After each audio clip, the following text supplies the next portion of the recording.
Like, he probably sold the hashtag to him. But here's the thing, Joe. This motherfucker had the hat on and shit. And at the end of the show, he was one of the dudes that was continued to laugh the most, you know? And I went up to him, and I was like, yo, I gotta get a picture with you. And I took the picture, and it was a video. I was like, yeah, motherfucker, y'all see his hat? And he started laughing. And we had a good moment. It wasn't, I wasn't angry at him. I'm not gonna I think it's hard to get away from it, but I think Kanye with the hat, he likes the idea of how it gets people flustered. He's a contrarian in a lot of ways. Triggered. Your special was triggered, right? Yeah, one of them was. Yeah. Excuse me. Sorry. All right. No, but I'm saying it's like triggered. Like even when a guy had the hat on and I was talking to, I heard it on the side. It was like this. Oh, he's triggered, and I wasn't. I wasn't triggered by that. What I would have been triggered by is how you make me feel. With that hat. No. Period. Period. You know, you can come at me with the hat on, with some fucked up energy, and I could feel it. But the energy he gave me was like, I know this may sound crazy, he was like, yo, you're a funny motherfucker. With the hat on, you're like, okay. I didn't give a fuck. Right. Because I couldn't let him, right. make me feel like if that's what his intent was, he was gonna make me feel uncomfortable. I couldn't do it.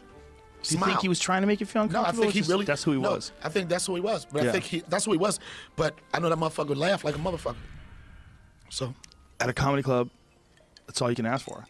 That's all you can want. That's all you want. Yeah, that's all you can want. Yeah. No, you got the right perspective, man. You're looking at it all the right way. I love it. Man, it's like at the end of the day, you got good people and you got bad people. And it's who do you choose to be? Yeah. You want to be on the good side or the bad side? And it's easy.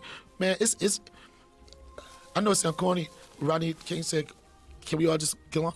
We all could get along if motherfuckers just remove the hate. Yeah. Well, you know how I always look at it? We can get along. The three of us in this room, we have no problems. So when people expand out, what goes wrong? Like, something goes wrong when you get to like 3 million. What is it? 3 million in what? Just humans. As people expand out, you get a couple of people together, and most people could be fine together. Most people. The vast majority. It's when you get to large numbers. It gets fucked up. It gets fucked up. It's almost like people are supposed to live in small towns, you know, with a bunch of cool people. Like, small town with a bunch of assholes would suck. But small towns with all. How about if we lived in a small town with all comedians? You know, I know. If I lived in a small town right now, I would be a. If I lived in a small town right now, I would be a grandfather. You think so? 100%.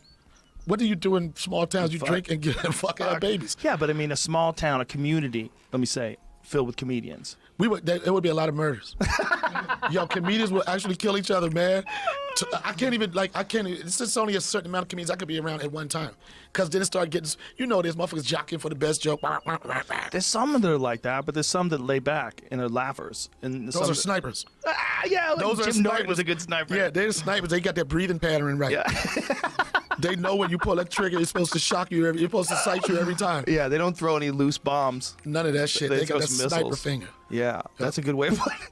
That's a very good way of putting it. Snipers and the motherfucking grunts that go out there. Yeah. It's grunts. I was military for 4 years. Were you really? Yeah, Air Force. Air Force? Wow. I was a cop in the military. Really? Nobody believes I was the worst cop ever. I made one arrest in 4 years. And that was because a girl came through the gate, she had some big titties. And I decided that I needed to pull her over.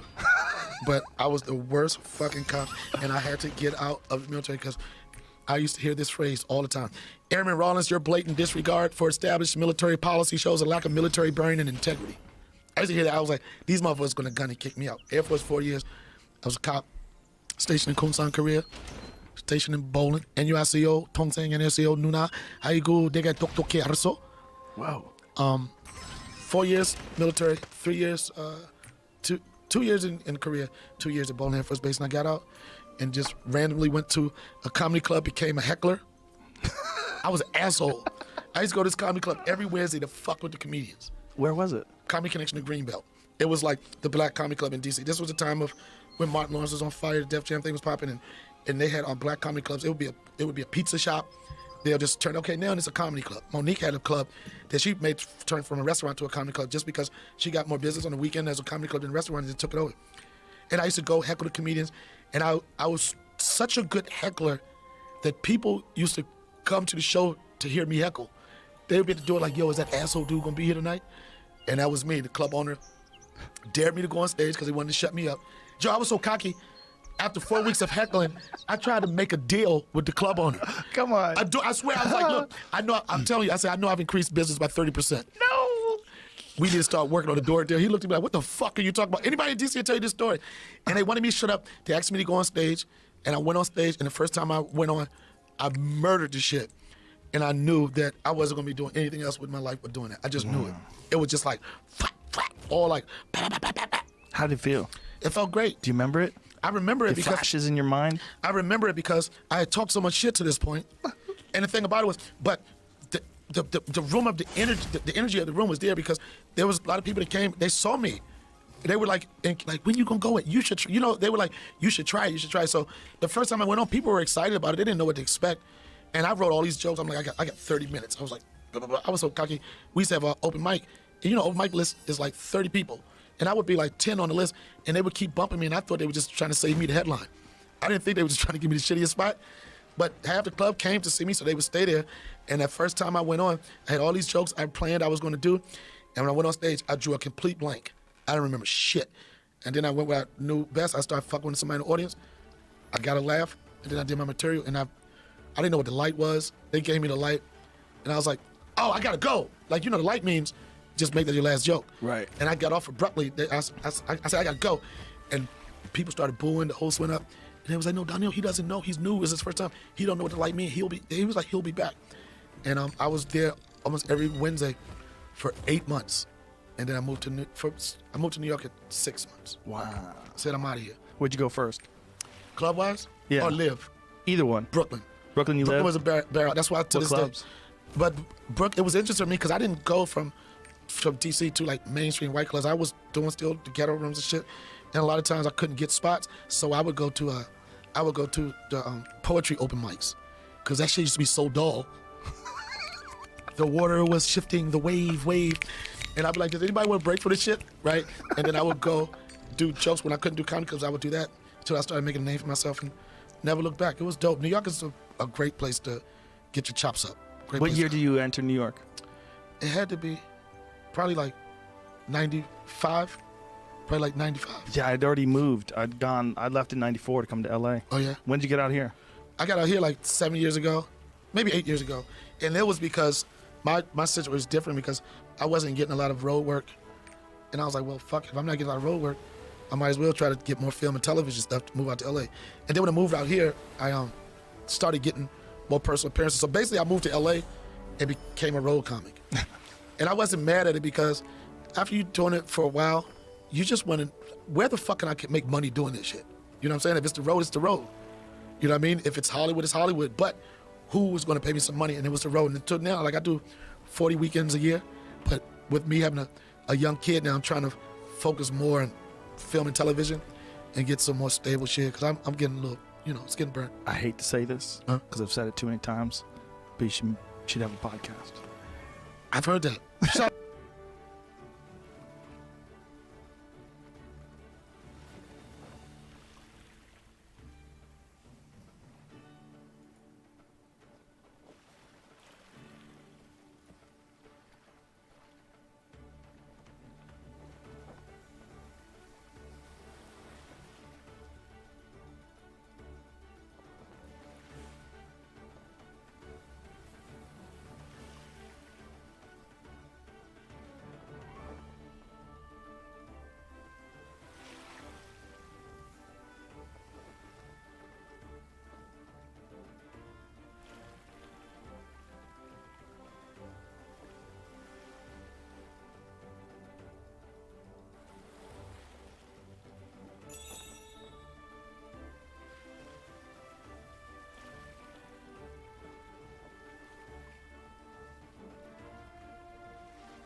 10,000 years, I've walked these same lands, heard the same.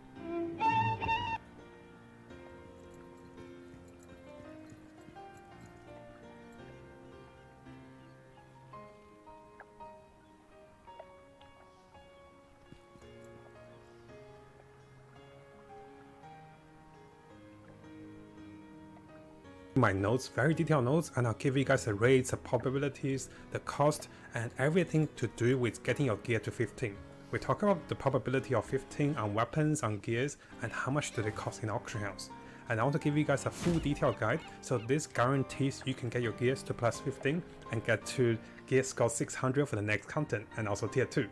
So let's get into this video and get the gear scores to 600. Now throughout this video, I'll be referring my usage of items and also how I upgraded, so make sure you also check the final part, which is the whole clip of me upgrading as well. So use the timestamps on.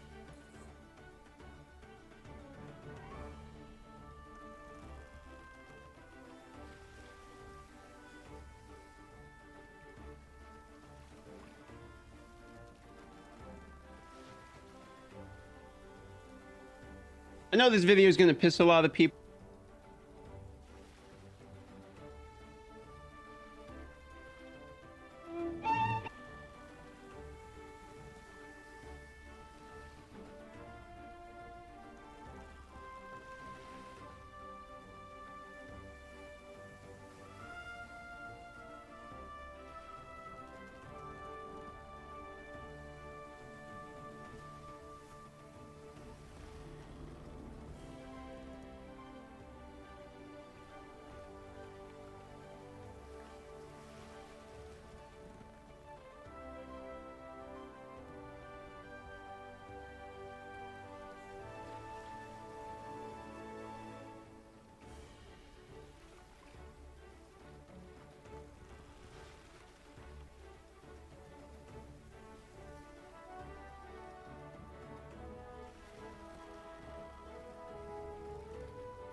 Shout out to Bearded Humor, man. Dude, I've started 1,000 podcasts. I need to start yours. I'm with it. Yo, Yeah. I'm telling you, my dude, like, You should do it 100%.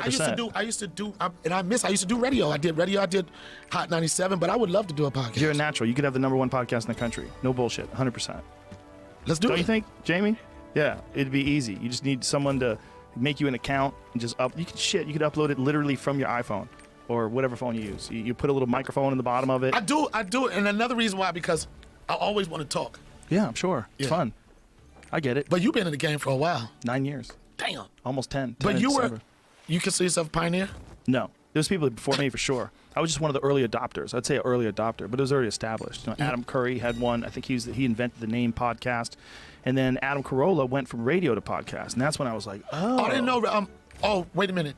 Was he a radio personality Yeah. before he was doing the Man Show? Yeah. No. He did the Man Show, and then he was a radio personality first. Then he did the Man Show, and I think he did radio during the same time. He did Loveline. Yeah, during the same time. And then after that, he had a big time syndicated morning radio show, and I did his radio show a couple times.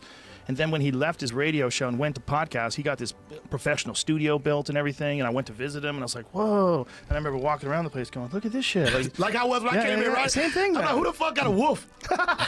And not a wolf from here, from London, yo. I saw shit that I never seen, motherfuckers. I'm like, what is that? A point? What is that? What is that called right there? That's an elk.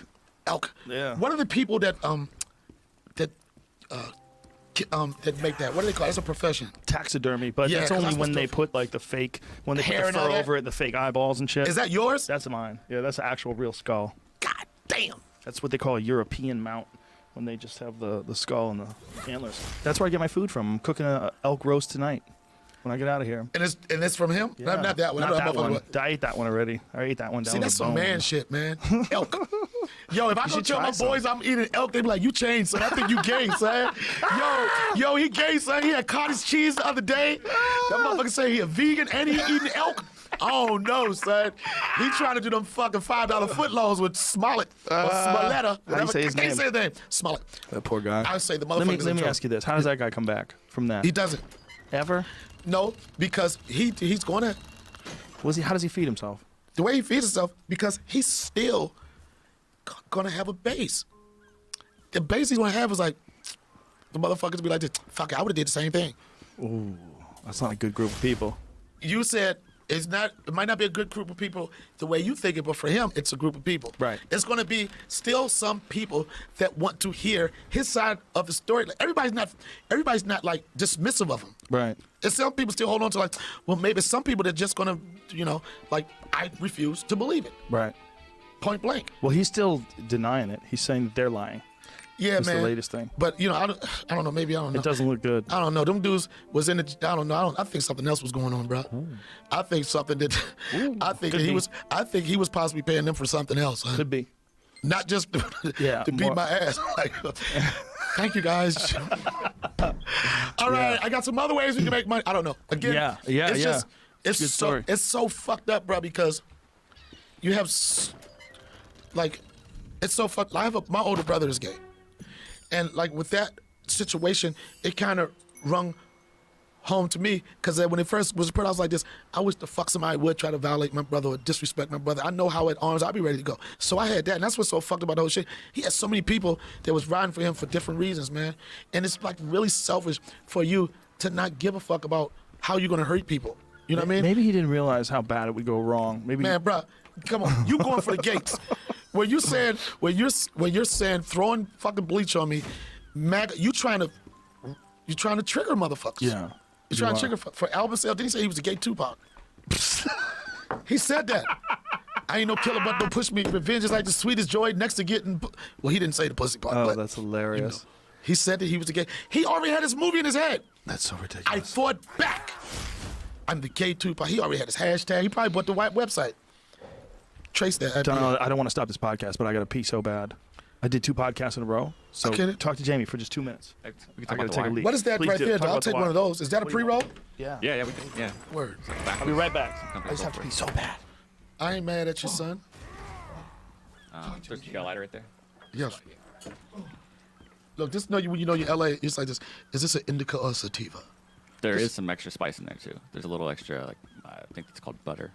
Butter? That's like wax. What? Yeah, it's a little bit. You can't really tell, to be honest with you. That's how white boys set you up. Yeah. That's how they say, yeah, no, just eat half the ear. You'll be okay.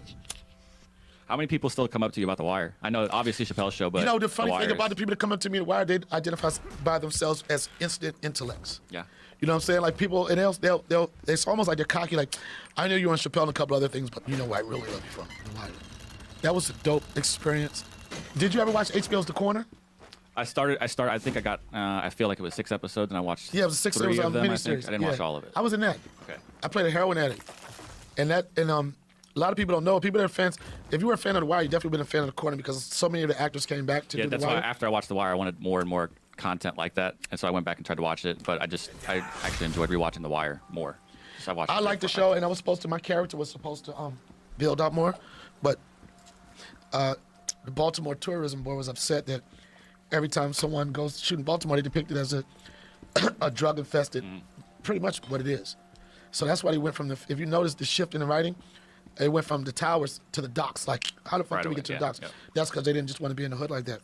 But David Simon, he was like, yo, I liked what you did, so they brought me back for the last season. I've tried to get Joe to watch it, but it's 10 years old now, so it's hard Wire? to get back into an old show. Yeah. But it's so good. So many people People love that it love that it, way. man. People Yeah. that like, they were like definitely Wire fanatics. And when they brought me back the last season, I was nervous because HBO, the last season of any show on HBO, the writers get vindictive and they do nasty shit to the characters. Like the last season of Oz, it was dudes getting raped on Oz that wasn't even on Oz. They was like, dude, I'm on Nickelodeon. I'm just trying to get to the bathroom, man. But they was right to me. I didn't get raped the last season, and it was fun. I gotta settle down and choose it for a run. Just get in, and you just gotta watch it because it's so good. His character comes up at like the best time, and he's not to spoiler alert it, but like the follow the money starts with him, and like that's why if you know if you're a fan, you know that my role would have been like if they didn't switch the tone, if they would have kept it in the towers, my shit was because I was the connection between the streets and the politics. I know I could have blown that character out. And when I first got busted, when I was in the room, I was gonna rob the mansion. And when Latoya Daniels, he said, "What's your name?" I said, "My name is Day Day. My name is Day Day, but they mostly call me Damien, right? And then he said, my name is Daniel. And they mostly call me Lieutenant.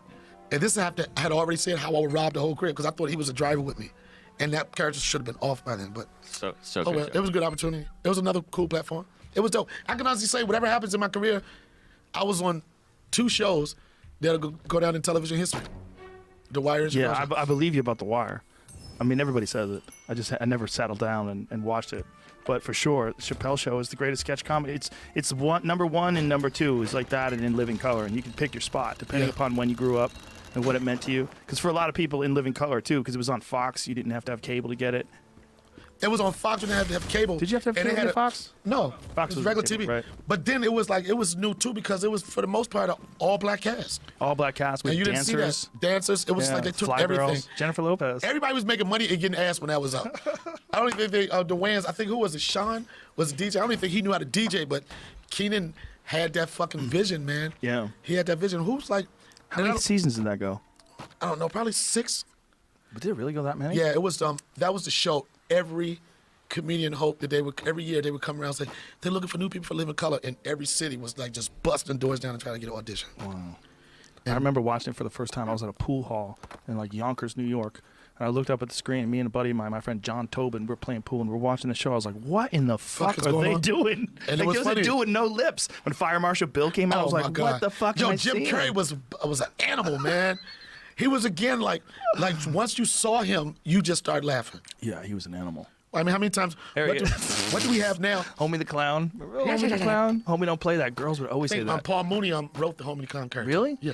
Did he? Yep. That's hilarious. It was groundbreaking. It was Wanda. Wow, That's that's your right. name. Jamie Foxx played one.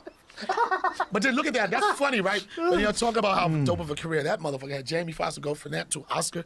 That motherfucker can do anything He could do anything. and sing. Yeah, we've talked about it before. He's got that weird ability to do anything. Like when Mike Tyson was talking about Jamie playing him, you know, he was. Jamie was gonna play him? He apparently is. Oh, I know he's gonna kill play him. He's gonna kill it. He's gonna kill it. He can do anything. He can do sing. anything. He's got great stories, man. Had him on the podcast. He's got great stories. And he's just a good guy. Anytime I've ran into him, anytime I've talked to him, he's always been a really cool dude. Good dude, man. Yeah, he's very friendly. Last time I saw him was at a gas station. He's got some crazy fucking truck. Some weird thing. I was like, what is that? I never even saw one of those Right. things before. I don't know what it is. I think he got a whole bunch of what you've never seen before. Yeah. You know, like, what is it? Oh, that was from... It's some new custom-made weird fucking truck. Right. It looks like something from the future. Does he drive it or just... He was driving it. Yeah? Yeah. He was yeah. Good dude. He never... Did he do it? No. I think he's doing more stand-up again. I heard he's doing more stand-up. But, you know, how do you... That's a tough thing to do, too, probably. To get that level as an international A-list superstar, to still have the passion to do stand-up. Right. You got to want it. You got to Yeah. want to do it for some strange reason. Yeah. And let the motherfuckers, peers in your group know I still got it, motherfucker. You know who did? Did you ever see that thing? It was about maybe a year or so ago, right when Bill Cosby was in the heat of all his trouble, where Eddie Murphy did some stand-up on a dais, like in front of a platform. Yeah, it was an award he got at the Kennedy Center. It was some type of cultural show. I can't remember exactly the name of it. But I remember, I think Dave was a part of that too. That was a big deal. But what got me was how good he was. I was Eddie- like, God damn, he's good. He's a comedian. You know, even though he's not using the stage platform, you know he sits around or it's like, oh shit, Yeah. that would be funny. Of course. You know? I mean, he had this whole routine about them taking Bill Cosby's doctorate degree away from him. He had this whole bit about it when he was doing a Bill Cosby impression. While he's doing it, man, I'm telling you, man, He killed his it? timing was. That was would be so good to see him do it again. That's what I'm thinking. It was so powerful. I was like, God damn, we missed out on years of this. Years. Yeah, you're like, what would he talk about? He's like probably close to being a granddad. Can now. you play a little bit of this? I don't know. Maybe it's only a minute long. Just give me a little bit. Just give me a little bit. Hold on. Okay, it's got a bunch of the music in it. beginning. Here it goes. Bill has one of these. He says, Did y'all make Bill give his back? You know you up when they want you to give the trophy back. Man, we missed out on him missed hosting out on the him. Oscars, man. dude, I'm telling you, when you watch him do this routine, you go, oh my God, he still got it. It's like Eddie motherfucking Murphy. I know, but he hasn't done any stand-up in forever, and it was like he's been doing it every day. Yeah, but you gotta look at it when he came on, like certain people are just naturals, bro. But it's so sad that he hasn't been doing it, man. When you stop and think, go from raw, delirious to raw to nothing for all these years, and he might be If he's not nothing, I wouldn't say nothing. International movie star, you know, but not you mean for sure. I mean, it's nothing in terms of his stand up. Gotcha. That's all I mean. Yeah, of course, he's an international movie star, but he could have been one of the greatest of all time if he isn't already. I mean, he is already. If you have a top 10, you got to kind of put Eddie Murphy in there. Of course. But he could be #1 ever. Yeah. If he just kept doing it. But he made his mark. It would just be interesting. But he made his mark. Nobody was fucking doing it. Like, we got big names and stuff now, but Eddie Murphy was just like, everybody was talking about him. Like his special drop, the next day, everybody was quoting lines from it. I watched it with my friend Jimmy and with a bunch of his friends, and we were probably like 18 or something like that. Like maybe 17, 18. Delirious. It's the best. And I remember we were just like, everyone was stunned. Like everyone was sitting back on the couch going, God, that was incredible. Dice Clay had that energy. Yeah. Dice Clay had everybody. That was like what you said, when specials were really special. Yeah. There wasn't very many of them. It was a couple of them, and then whoever that person was, you knew you were going to see them on TV or somewhere for like the next 2 years, easy. Dude, I found out about Kinnison from a girl that worked the front desk at a health club that it worked at. I used to work at this Nautilus Plus. I was going to say, what the fuck was he doing in there? I worked at this Nautilus Plus in Revere. It was Revere, Massachusetts, like this fitness place. No, that wasn't Nautilus Plus. That was fucking goddamn it, Boston Athletic Club in South Boston. That's where it was. Anyway, this girl worked the front desk. She goes, I saw this comedian last night. You gotta fucking see him. He's the most amazing comedian. He did this joke about gay people fucking dead people. Yo, you know that bit? No, I don't know that, but Just Sentence is 20 years old. What's that? That sentence is 20 years old. Yeah. The thing you just said, he did this bit about gay people fucking so and so. Yeah. Motherfucker couldn't even probably try to think about saying that on stage now. Right, it'd be a rough. It would be rough. But the way he said it, the way Kinnison said it, So she was you saying saw it to him me after one that? way. You- Yeah, I went and got it on VHS after that to watch it. It was dope. But she was lying on her stomach in the parking lot to pretend to be a dead body. Because what had happened was these homosexual, the Kinnison bit, these homosexual necrophiliacs were paying money to have a little bit of time undisturbed with the freshest male corpse. So Kinnison lies down on stage, and he's going, you imagine that? Undisturbed. Can you imagine? He's lying down on stage, and he's like, wow, I can't believe this. I guess I'm going to go to heaven now and be with Jesus. And, oh, hey, what is this?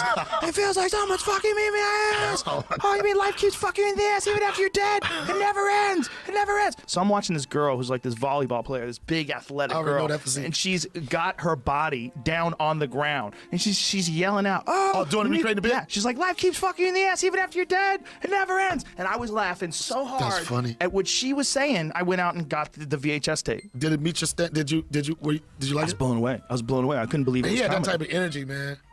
It's a different kind of comedy. And yeah, and then like you think he was really loud, but then he was loud, but he was saying shit. Just like that bit. You know how your brain has to be to even think of that shit? Do you know he shared something with Roseanne Barr? Brain injury. Really? Brain injury, personality changing brain injury. Both of them how were did hit they by get it? cars. Both of them were hit by cars. And that's how it happened? Both of them. Yeah. Same thing. I mean, don't hit your kid with a car and hope they turn out to be a comedian. But you don't think you're funny? You're funny now, motherfucker. With Roseanne, she was in a mental institute for 9 months. You know, and with Kinnison, they said there was an abrupt change between who he was and who he became. He got hit by that car, and then from then on, he was this wild, reckless, don't give a fuck guy, and this ranting, raging preacher. But it turned out to be good for him. Oh yeah, the dark side is. And for Roseanne, it's good for her too. You know, in many she might be ways. done now. We haven't heard. How is that show doing? Her spinoff, is it doing good? I don't think it's doing that good. I think it's dropping off. Roseanne is, in my opinion, like having a person with a broken leg and expecting them to keep up on a hike. She's got brain issues. She's heavily medicated, and you know, Adderall and marijuana and all these different things. There's a lot of shit that's fucking with her head, you know. And they kind of knew that when they were making that show. I really think they did. I really think they knew that. But they roll the dice. Yeah, but it's also one of those things where like there's lovable parts about that show because of the fact that she's kind of loony, you know, and she's self-admittedly loony and self-admittedly We get connected medicated. to the train, man. The most interesting person is a train wreck. It's true. The most interesting person to watch is somebody you think you could probably do better or smarter than or There's also, any of that. we'd like when successful people have a giant major flaw like a brain injury that makes them ramble about shit. You know I don't what I know mean? how to push for that one. But you know what I'm saying? I like my celebrities with no brain injuries. Now here comes the needle. The needle comes out and shit like inject them. Well, for Kinnison, like Kinnison was a groundbreaking comedian. Like when I remember seeing him, and obviously I was only like 18 or 19 at the time, but I remember seeing him being like, "Oh, I didn't even know that this was comedy. I didn't know you could do that." It was a totally different thing. Yeah. He didn't give a shit. He did a show where he would call up. He would have a phone and he would ask some guy in the audience if your heart was ever broken by a girl, And the guy would say, me, what happened? Tell me what happened. Right. And he goes, oh, she fucked my friend, and she left me. He's like, God damn it, give me this bitch's number. And he would get on the stage, hey, Marcy. Oh, that's funny. Yeah, I'm here, your ex-boyfriend, Tom. This is Sam fucking Kinnison. And you on the phone? And would scream at this lady, and they had her over a speaker. She's like, what? What the fuck? And he'd be screaming, you fucking whore. Oh, that's too funny. Screaming into this telephone. It was chaos. Oh, man, I would have loved to see that, man. I saw that working. I was working as a security guard at Great Woods Center for the Performing Arts, so I got to see it while I paid for it there once. The and I got to special? see it. Yeah, I got to see him live 3 times. Right. I didn't see the special, but I saw him perform. Like at the Comedy Store or something? No. It was at a big-ass amphitheater. Can you imagine how it felt to see him work the OR? Oh, my God. You ever know, see him- motherfuckers might be out in the hallway and shit trying to peek in. Yeah. That room started getting tight as a motherfucker. He was so powerful and funny looking, you know? Like everything about him. The beret and the fucking child molester physique jacket. was, I don't say if it set the standards, but it was like everybody wanted to be the loud fat guy with the crazy hair. Yeah, there was a little bit of that after that. He opened up a door for something that people loved. They loved. There's something about him that was like, you knew that he was like genetically fucked. You know, it wasn't a good specimen of manhood, but he was angry and smart and confident and fucking And he could talk about ferocious. And he would talk about all that. And he'd make, you know, the part of the fact that he was physically vulnerable was part of what made him funny. And he was just off the chain. Yeah, well, the funny thing is about he had some hilarious bits about being married, about the devil coming up to you when you're married. Oh, you've been married? Oh, nice.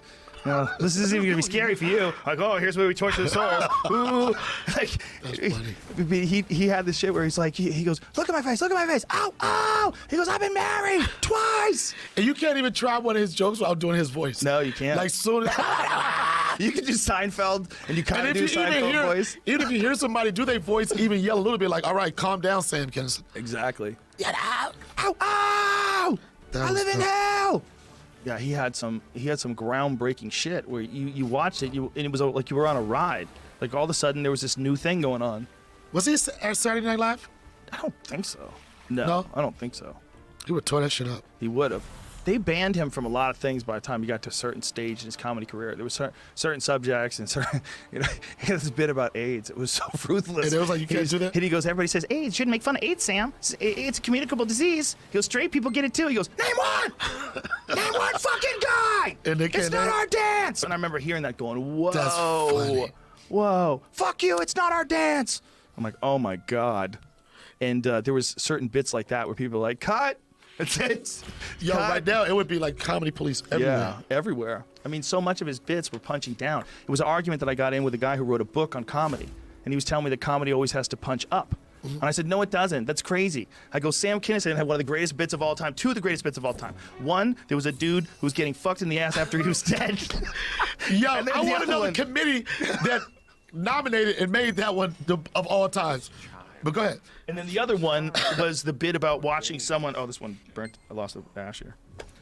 And the other one was a bit about us watching a commercial will you please donate money to feed the starving children in Africa? And he's saying, well, it just occurred to us, you know, like there wouldn't be world hunger if you people would move where the food is. And he has this horrible fucking joke. And there's it's a the song? worst punching down of all time. Right. He's making fun of starving children, and it's so good. Oh, is it just an observation? I call it an observation. And he's like, he goes, hey, we got deserts in America too. We just don't live in them, asshole. He goes, don't send him food. Send him U-Hauls. Send him someone like me. He's gonna. He's he like, kept we're gonna going. take you where the food is. And that's all they need to do. It's Dude, simple. He had a joke where he was saying, he literally saying, see that? It's fucking sand. You know what's gonna be 100 years from now? Fucking sand. Pack your kids. We're gonna take you where the food is. That's funny. And you were crying, and it was the most ruthless and wrong thing that anybody could ever say. You're talking about starving children, and it I was think you can make it all punch work. down. You can make it all work. We can make it all work. He Man, was, you can- He was you can- punching down with earthquake-like effects. Boom, boom. And then he hit him with a punch. I probably killed it at the end with a punch. It was unbelievably funny, and it was one of the most punch-down things you could ever do. He's making fun of starving babies. I think it can be done. You can make fun of anything. It's just We how have you to know. communicate. We have to know 2 things. One, it's not really happening the way you're saying it, because you're just joking and it's comedy. And it's an observation. Yeah. It's an observation. Yeah. Somebody said, Donnell, can a joke be too soon? And I don't think a joke could be too soon, but it never could be too soon for a funny observation. It's the Yeah. observation that we see. We can go to a fucking funeral and be in that motherfucker on the inside laughing like crazy. Yeah. And everybody going to talk about I'll see you in heaven when you go to heaven, assuming that everybody's gonna go to heaven. One of the Everybody's not gonna go to heaven. One of the best lines, one of the best one-liners I ever heard was from Dave Foley. I was on news radio with Dave Foley, and after Phil Hartman had gotten murdered by his wife, and then his wife committed suicide. Yeah. He was up for an Emmy. And Phil Hartman was? Yeah, so we all went, you know, and we all put on suits and shit and went to the Emmys. And he did, the dude from Frasier won. And Dave Foley turns to look at us and goes, "What the fuck's he have to do to win?" And we're just like, oh, shit. it was just one of those things in the moment. Our murdered friend just lost at the Emmys, and he turns to us and goes, "What the fuck does he have to do to win?"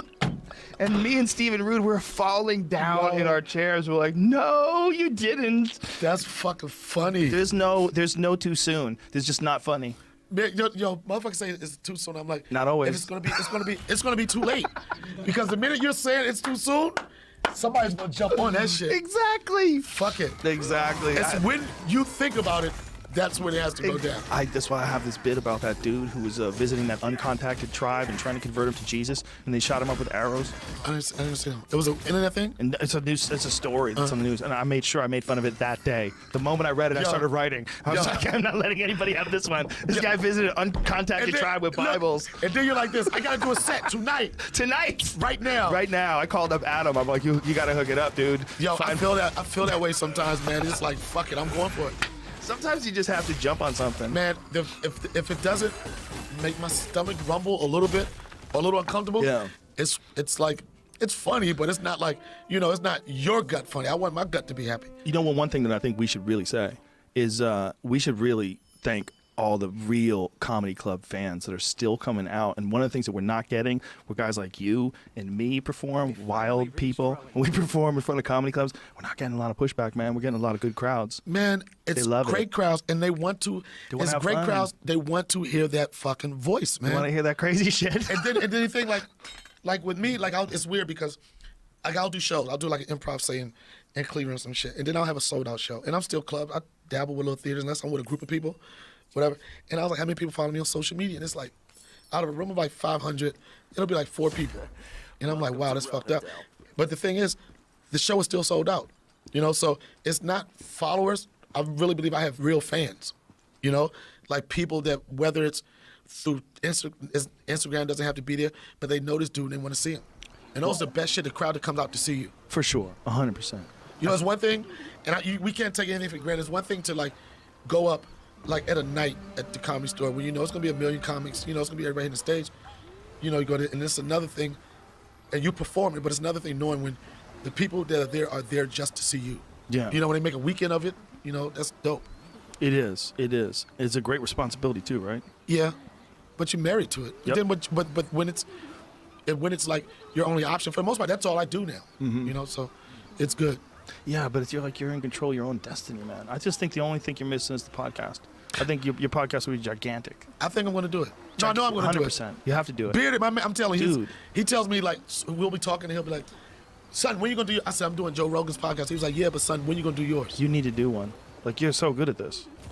Let's set it up. Set it up, Jamie. Too soon with Donnell Rollins. Too soon? Yep. I like it. That's it. That's the name. Lock it up. Someone buy toosoon.com. Don't be a dick. Don't be a dick. Give it to Donnell. Yo, give it to Donnell, and I'll reimburse you on PayPal. Cash app, son. Don't be an That's asshole. so white, son. You gotta get Cash app. I got Cash App. That's when you're gonna tell people, yeah, you mean Uncle PayPal. Dude. You can't say PayPal Cash no more, App son. is a sponsor of this podcast. It is. Cash App is the shit. It's the shit, but PayPal's PayPal's okay. Cash App you for anything. They will. No, you can't say PayPal. You got this Cash App. But I said it. It's like saying Uncle Joe's coming over, guys. No. Is he bringing his PayPal account? PayPal's great for buying things online. You don't use it? Yeah. But it's not the cool shit. Cash App's the cool shit. Cash App is I the cool understand. shit. I'll Cash App you. I have a Cash App thing too. I'll do that. No, I want to do one. I got to do it this year. Too soon with Donnell. I got to do it this year. You should do it tomorrow. You should literally do it tomorrow. You're really good at it, man. Yeah. Yeah, for real. You're really good at it. You'd be great. You're natural. It doesn't even make sense that you're not. I'd be honored to help. I want to do it. Let's do it. You the podcast motherfucker. Why not fuck with the podcast motherfucker? I want a podcast, I want everybody to do one. Yo, I love podcasts. You are the king of the podcast. Well, I got lucky. I got in early, but I love podcasts, and I would love to listen to yours. I'm going to do a podcast. This sounds like a love fest. I'm going to do a podcast. You 100% should do a podcast, and will 100% be gigantic. I guarantee your podcast will be like #1 in iTunes within like a couple of months. 100%. 100%. Probably the first episode would be close to the top. People want to hear it. And So how would I get it off the first one? How would I launch it? I'll let you back. I'll tweet it for you. You tell me when you're doing it. I'll put it on Instagram for you. Jamie will help you find a way to set it up. Just get you either with a microphone and a friend, or another comedian or whatever. So do you think it's important to engage with other people, or can you do it? Bill Burr does it entirely on his own. It's amazing. Right. Ari Shaffir does some of the best shit he ever does on his own. Ari has these like long introductions. He'll have a podcast that's 2 hours, but his introduction is an hour, and it's just Ari talking shit, and it's some of my favorite stuff that he does. Dalia does it by himself too. Dalia and Theo. Yeah, Theo does mostly it by himself. Yeah. I guess Dude, sometimes. a lot of people do them by themselves. I need to do one. I really need to do one. Well, you're really funny with other people. I mean, if you could probably be just as funny by yourself, but you're a funny dude to interact with. Like I think you and another person would be great. And you could just have a friend that's also a comedian. The two of you just start. You don't have to have guests. You could just be talking shit about things that are going on in the news, or talking shit Right. about life, or talking shit about, pick a subject. You could have Q&As from the crowd. They could ask you questions through email, and you could read Yeah, I out want to those do one. I have to do questions. one. Why not, man? Yeah, I have to do one. 100%. It's been calling me. I know. I have Let to me do help it. you. I'm with it. All right. I mean, how would I turn that down? You can't. We're in. They We're in said motion. people said we look like the black and white version of each other. Thank you. I don't even know what to say about that. But it does look like you're light skinned me. That's hilarious. I got That's funny as shit. I guarantee you, I have way more Neanderthal. I have 57% more Neanderthal You than the can kill an average elf, person. motherfucker. That's not as hard as it seems, It was especially if you for have a me. rifle. But you still gotta focus. You gotta focus. Yeah, for a rifle you do, but for a bow and arrow, that's when you really have to focus. But it's Yo, it's an whenever you honest way say to bow get and arrow, meat. I just immediately hear like one just went past. Yeah. But it's an honest way to get meat, I think like it's all, like there's an honest way to earn your jokes.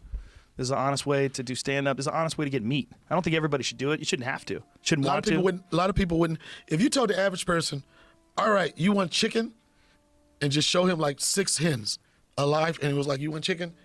There you go. Yeah. That motherfucking chicken would rot before a motherfucker was able to skin it and do whatever they do to it. But that's just how we're being raised. It's a denial issue. It's not a reality issue. Because the reality is we're still eating animals like crazy. The denial is no one's killing them. There's like a tiny So you gotta get percent. somebody to do your dirty work. Exactly. So because someone's doing your dirty work, you don't think it's dirty. But everybody... This is the shit that get vegans caught out there. Yeah. This conversation will turn a motherfucker to a vegan. A little bit. Yeah. There's a reason why so many people accept veganism. Is because there's a lot of really good points. Well, the biggest point is less animal cruelty. You don't want to see animals suffer. I don't want to see animals suffer. Yeah, Nobody but you know wants what? to. I don't hear you're absolutely right, but I don't hear people push that side of it as much as Wait, the aren't you the king? dietary I can't habits of it. believe Yeah. I'm You know, meeting you on my here. side, I hear like it's carrots and this, but you don't hear about it's more about the animals. You know what it really is? There's two things. It really is all about the animals for a lot of them, and they're really right that it's better than the standard American diet, that eating vegan food and healthy vegetable food all the time, as long as you do it correctly, is way better than the standard American diet. But it's also like fish is good for you. It just is. It's good for you. Piece of salmon's good for you. Wild salmon, that shit's really good for you. Tuna's good for you. It is good for you. This idea that it's not good for you is kind of crazy. Like, meat is good for you. The real problem is sugar and bullshit. And you Right. guys got that sorted out with the vegan diet, and some people have it sorted out with another diet. The whole idea is to keep the poison out. That's all it is. Right. They just get overzealous. And then when people have an idea of something that they're doing that they think everybody should do, then they start telling everybody they should do it. And Yeah, then you don't they want to come listen. to people to tell it, then they listen. Dude, when I was a little kid, That's like with the fucking the straws and the turtle shit. straws and turtle. The tur- Oh, yeah. The whole shit that started. Plastic straws. Yeah, it was Yeah. like one motherfucking turtle. And I understand it reaching out, but now you can't fuck with plastic straws. Yeah, there was someone, I retweeted their post. I wish I could remember who the fuck said it, but they were gear I laughing have about how is you very can't buy good straws, but at quality. Starbucks they still have those plastic lids. Like what do you, I know. Every straw is You made can't out of buy, paper and you gotta now. ask for it. I want to, and then you get a paper straw, and that shit get all sloppy. It's just, They're but I bullshit. understand it. But somebody started it, and motherfuckers are fucking running with Well, it. you know, they can make hemp plastic that's biodegradable. They don't have to use the same stupid plastic that's But they made can out do of hemp, oil. everything. Hemp's about to change the world. About to. Shout out to hopefully. natural cannabis. I mean, these people told me they gave you one of those books. Most likely. The book you probably have. The book, it's got artwork. It's really, really dope. The cannabis people did? Natural cannabis, but it's like you know, in our business, people are always handing us Yeah. always. But this was like it was art. It was like it was like just little nugs of each strand, and then they had where it from. They had a different artist designed yeah, it. Tate Fletcher gave me that. That was that big ass book he gave me at the comedy store. Yeah, it was. Yeah. I saw Tony with one, and then Ivy over there, he gave me one, and it's dope as shit. But this is the first time I saw something that made me look like, okay, this is the direction. Like everybody's gonna be involved with this. Dude, these dudes. Everybody. These dudes over here brought me a war case. That war chest over there with that championship belt on the top of it. That Yeah. war chest at the bottom of that box. I see it, yeah. That's all weed, man. Jesus Christ. Jesus Christ. I'm going to open it up. It's got LEDs. You want to see what it looks like? Yeah, hell Let me yeah, show you. fuck yeah. Look at this. I got this box from Mike Tyson. Joe's walking over to the box. Oh, can I video a little bit? No, he might have forgotten that no one has a microphone. No microphone. Yeah. That's all weed. Sorry, folks. It's all right. I don't want to leave you hanging, ladies and gentlemen, but Yeah, we'll be right back, but I'm stopping for a second, son. Everything has got to be illegal, son. I think today's the birth of a new podcast. Someone already bought someone sent they already bought toosoonwithdonnell.com. Oh, beautiful. So he has to start. Beautiful. They bought it. They bought it. They're gonna get it to us, and we're gonna PayPal them like regular white people. Like regular white. No PayPal. I'll use the Cash App. I'll sign up tomorrow. I'll use the code word Rogan, and I'll get $5. That's hilarious. These are all the Just grab shit, whatever you want, man. words, son. That's the whole deal with that box. That's the box of doom. Shout out to Gino from LA Speedweed for hooking that up. If you're in the middle of nowhere, or you're in one of those states that's still clinging to prohibition, you don't understand. Shit I never seen. I know, you have it all. Yo, We'll get you a bag if you want. You want a bag? yeah, I take a bag. Yo, you got drops and shit. There's places that we get arrested for all this. And here in California, Yo, you got drops and shit. Oh, they gonna drops. fire it. Yeah. The future of California is 100% legality. Word, son. We're legal. These other states, their future, they need to catch up. They need to pass some laws. We're living in the future. We're living in the legal weed future. Yo, I'm telling you, man, this shit right here, LA would make you a snob, son. Yo, LA, when you go back to the West Coast, I mean, any other coast but LA, when you go back, people like, I got weed, and you'll be like this, what strand? And they're like, what the fuck you mean, what strand? I got some loud, I got some fire, I got some gas. But this is dope. Yeah, but you can't underestimate weed in some places. One time, Ari and Joey Diaz and I, we got cocky.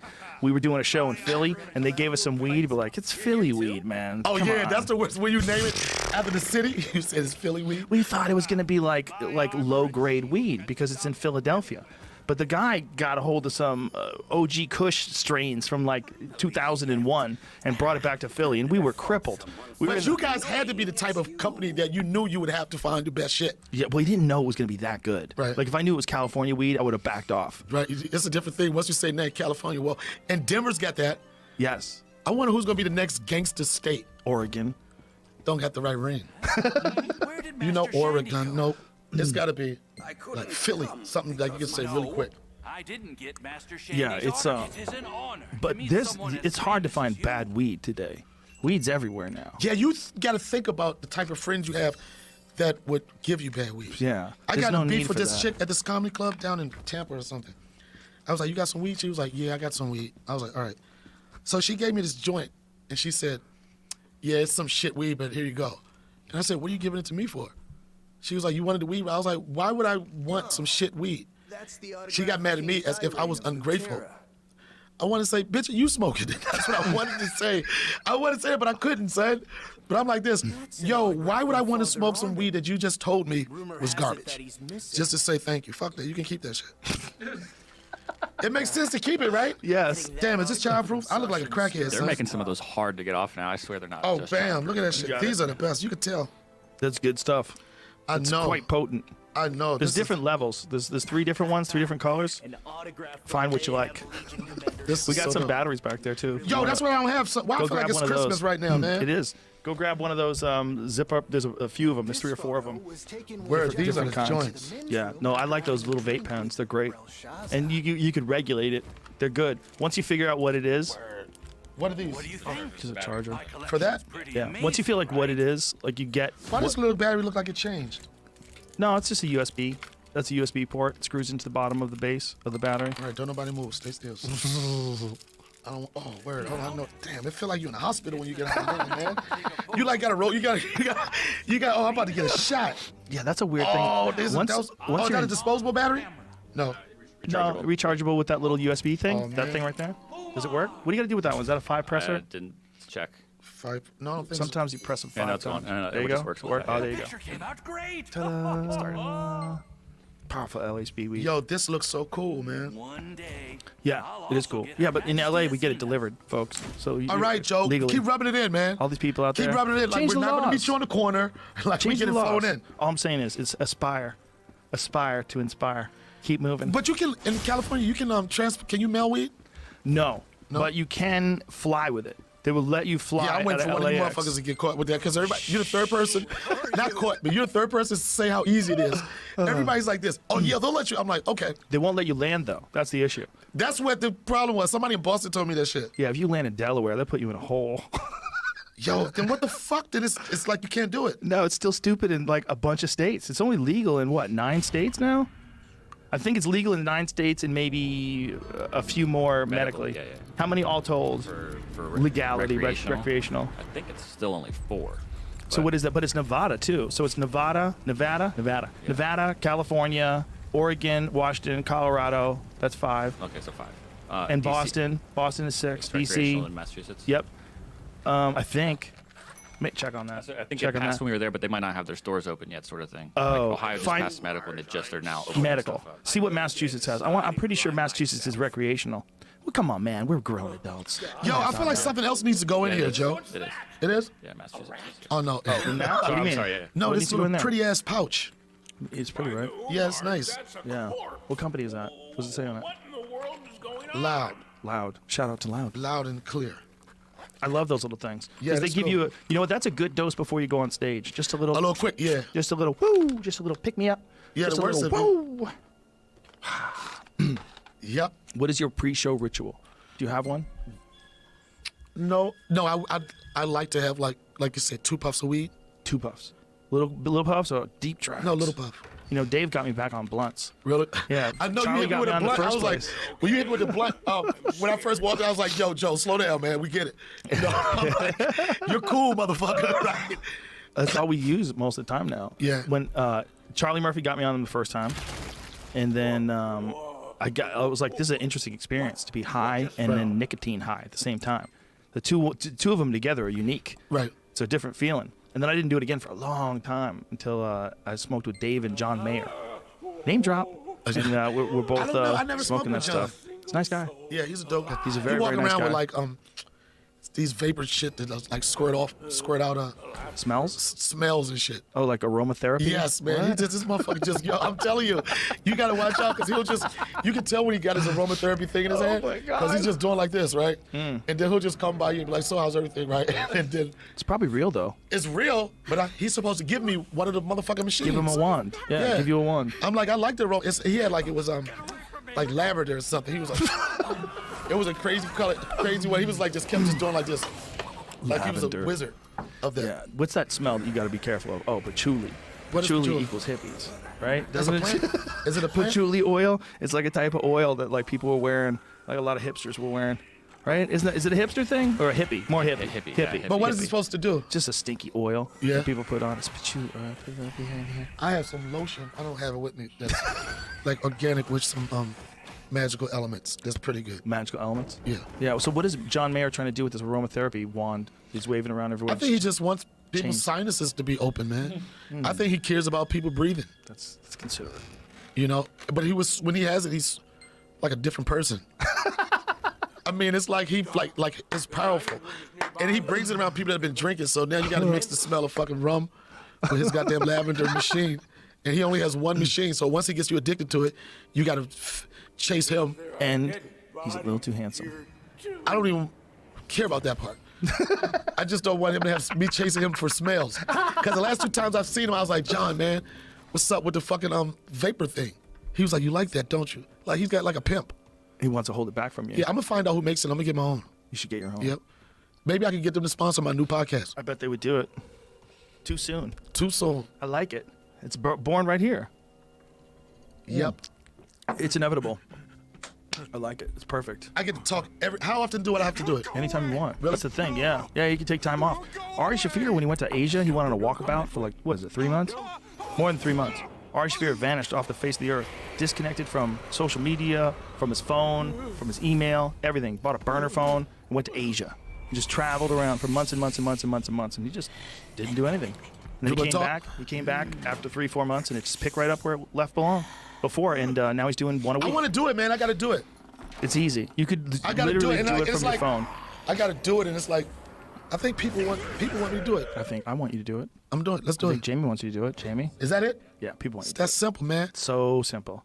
I don't got to dance. I make power moves. We'll help you out. It's super easy. Say, little bitch, you can't fuck with me if you wanted to. These is expensive. These is red bottoms. These is bloody shoes. Say, little bitch, you can't fuck. That's what I'm saying. You can't fuck with me if you wanted to.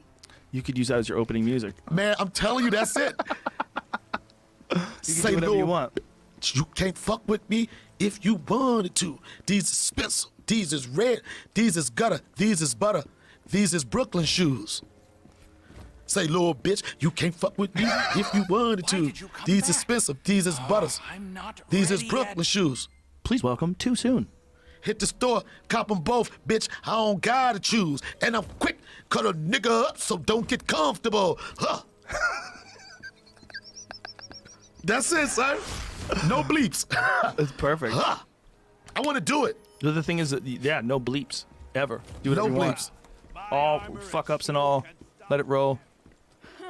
Yeah, man, I want to do it. Just do it. I am going to do it. 100%. Yeah, everybody was like, my friends, like, everybody was like geeked out. You doing Joe's podcast? You doing Joe's podcast? That's awesome. That's awesome. That's awesome. I'm like, I can't wait. But my friend keeps telling me, he says, Donnell, fuck that. Do your own. You should do your own. He's right. Your friend loves you. It's quite obvious. It's making a lot of sense. I like the fact that I know motherfuckers that got wolves. Wolves? That's a wolf outside, right? Yeah. Wolves. Yeah. American Werewolf in London. Yeah. I don't know how to feel. It feels very... You can, the thing about your podcast too is with technology today, you could literally do all of it on a phone. Like you don't need, if you feel like fucking around for a little bit, getting your feet wet, you can do everything from your phone. You can stream from your phone, you record from your phone, you can do everything. What about, could I do just if I've recorded, I know that maybe an app, but if I recorded like my voice memo, just was it important just to have my voice, or it has to be on a certain like platform or... Oh yeah, well the voice recorder, like on a phone, on an iPhone, the voice notes, I have made at least a dozen podcasts. So I can use that? Yeah. Just with that, that's been a dozen podcasts. A lot of them on planes. Like me and Tony Hinchcliffe would be on a plane. I just have the phone between us. We just start talking shit and drinking cocktails and laughing. So the more important thing is the conversation. Yeah. It doesn't matter. I mean, as long as you do your like right now, we have a real professional setup. We have a desk. We have microphones. Jamie's a real audio engineer. He knows exactly what he's doing. Everything sounds amazing. But as long as you put the effort to give people a good, solid product, occasionally you can have one where you're just talking on a phone. Right. Like they won't be upset. It'll actually be kind of cool. Right. Like people will know, oh, these guys are on a plane. You can hear the stewardess comes over. We're But I talking like to her. that. Is that It's not fun. normal? No, it's not normal. But you could totally do that too. The thing is, like, if you just started doing that, people would love it, and then let it just sort of figure its own. As it gets bigger, figure its own path. But you don't need a big investment to start. You just need one of them little Zoom recorders. I got a Zoom. Yeah, perfect. Microphone, two I'm ready, microphones. but I need to just do it, bro. Just do it. I just got to do it. And you could do it. Here's the with thing. that. This is the thing. All right, here's the thing with me. Why I was probably somewhat hesitant. I'm like, man, everybody got a goddamn podcast. Yes, but The but.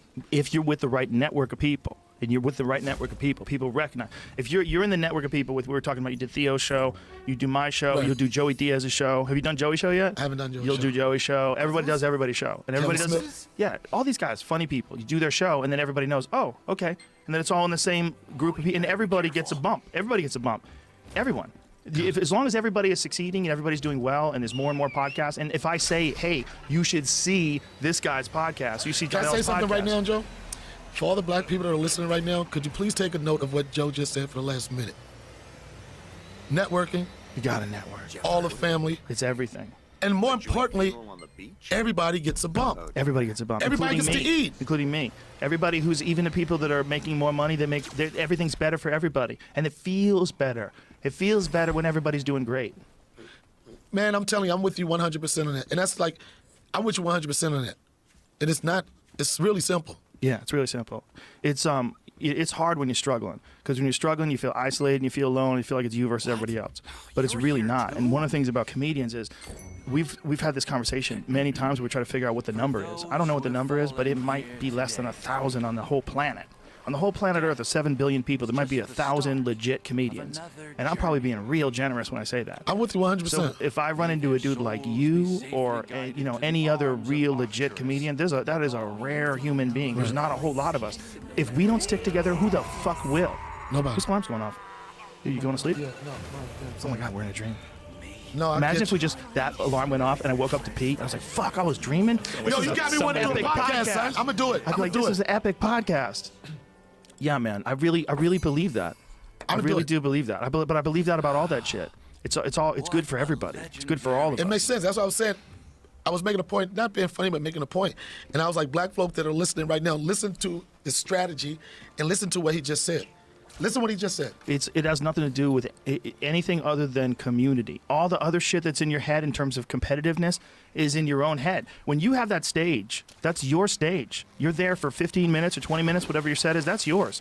What everybody else does should be fuel. It should inspire you, and we should support each other, because there's not many of us. But I'm telling you, bro, and that's I'm with you 100%. But that is one of the troubling factors in a lot of communities. Like, the support goes away. Yeah. You know what I mean? Motherfuckers talk. They talk.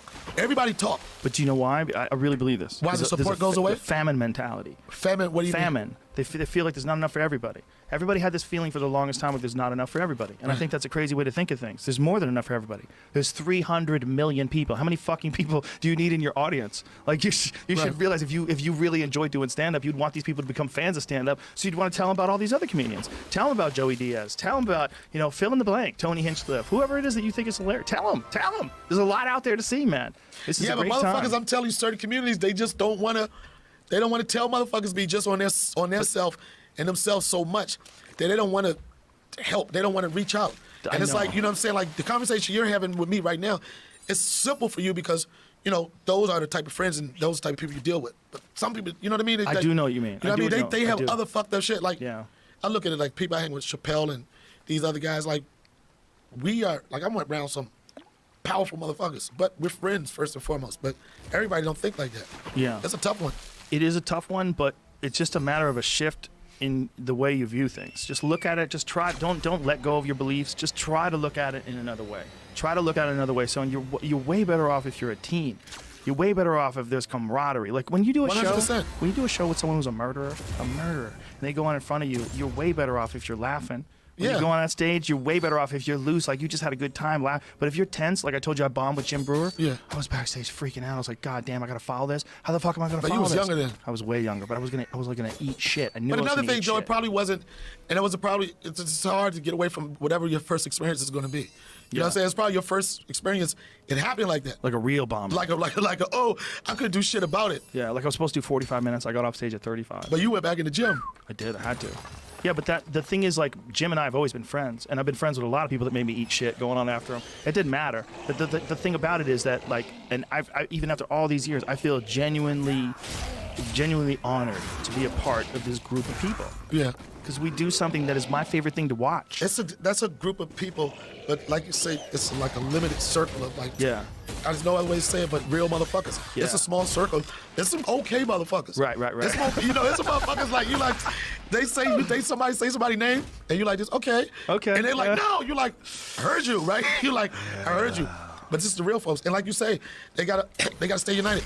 I tell you, a couple weeks ago when I was with Dave, and he said comedians, it's time to grab our balls, because now more than ever, we are the only people that we have to talk about what's fucked up in the world. Yes. We have to. We can't keep it to ourselves. No. It's not fair to nobody. It's too confusing right now because it's too dangerous to have any controversial ideas. People are getting in trouble for left, But you don't have no right. balls, though. Yeah. When you own it, you own it. Yep. You own it. If you own it, you own it. Yeah, you Charlie Everybody Sheen don't do that it. shit. You know? And then normally, I'm telling you, if you have a good heart, people know your character. If you own it, they know what you meant to say. They know. Exactly. They know. Exactly. Come on, man. Really? Yeah. You know? Yeah, if you own it. you Like own someone was asking me, why do you think Charlie Sheen never got Me Too'd? I was like, what are you gonna do to him? He hasn't already done to himself. The guy was on ABC Good Morning what America you're gonna talking do about is smoking because rocks. you know why they didn't nobody Me to him because they didn't want him to have another show. Ah, right. Yo, think about it. Yeah. If he would have got Me Too, he'd have been in the headlines and he would have found the show somewhere. Let's talk about that. Like collectively, there was a period of time where Hollywood lost their fucking mind, and they were giving out these deals where if you got a certain amount of episodes, they signed you up for 100 episodes. And that's what happened with Anger Management, Charlie Sheen's show. Charlie Sheen made more money off that show than he did even off 3.5 Men. But people don't know that. People don't know that. He knows that. He's the only one that needs to know. Yeah, he's the only No. one. But it's a crazy story. They used to sign shows. TV's $200 million Charlie Sheen experiment. They used to sign these shows, and they would sign these shows in the anticipation of it They would being a go huge along. success. Right. So they did that with him. They did it with George Lopez. And they did it gave with him a the couple money different up front? shows. They give you a certain percentage. You know, Right. it's like I don't know how it's structured, but apparently the point is they sign up for a giant number of shows, not 13, not 22. They sign you up for a giant number of shows. And by doing that, somehow or another, they right after Charlie Sheen had his whole scandal leaving 2.5 Men, he went on to make way more money than ever before. That's crazy. He's got a crazy career, man. Legit movie star, gigantic TV star. Also talks about smoking a lot of crack. Right? Was he crack he was talking about or coke? What was he saying?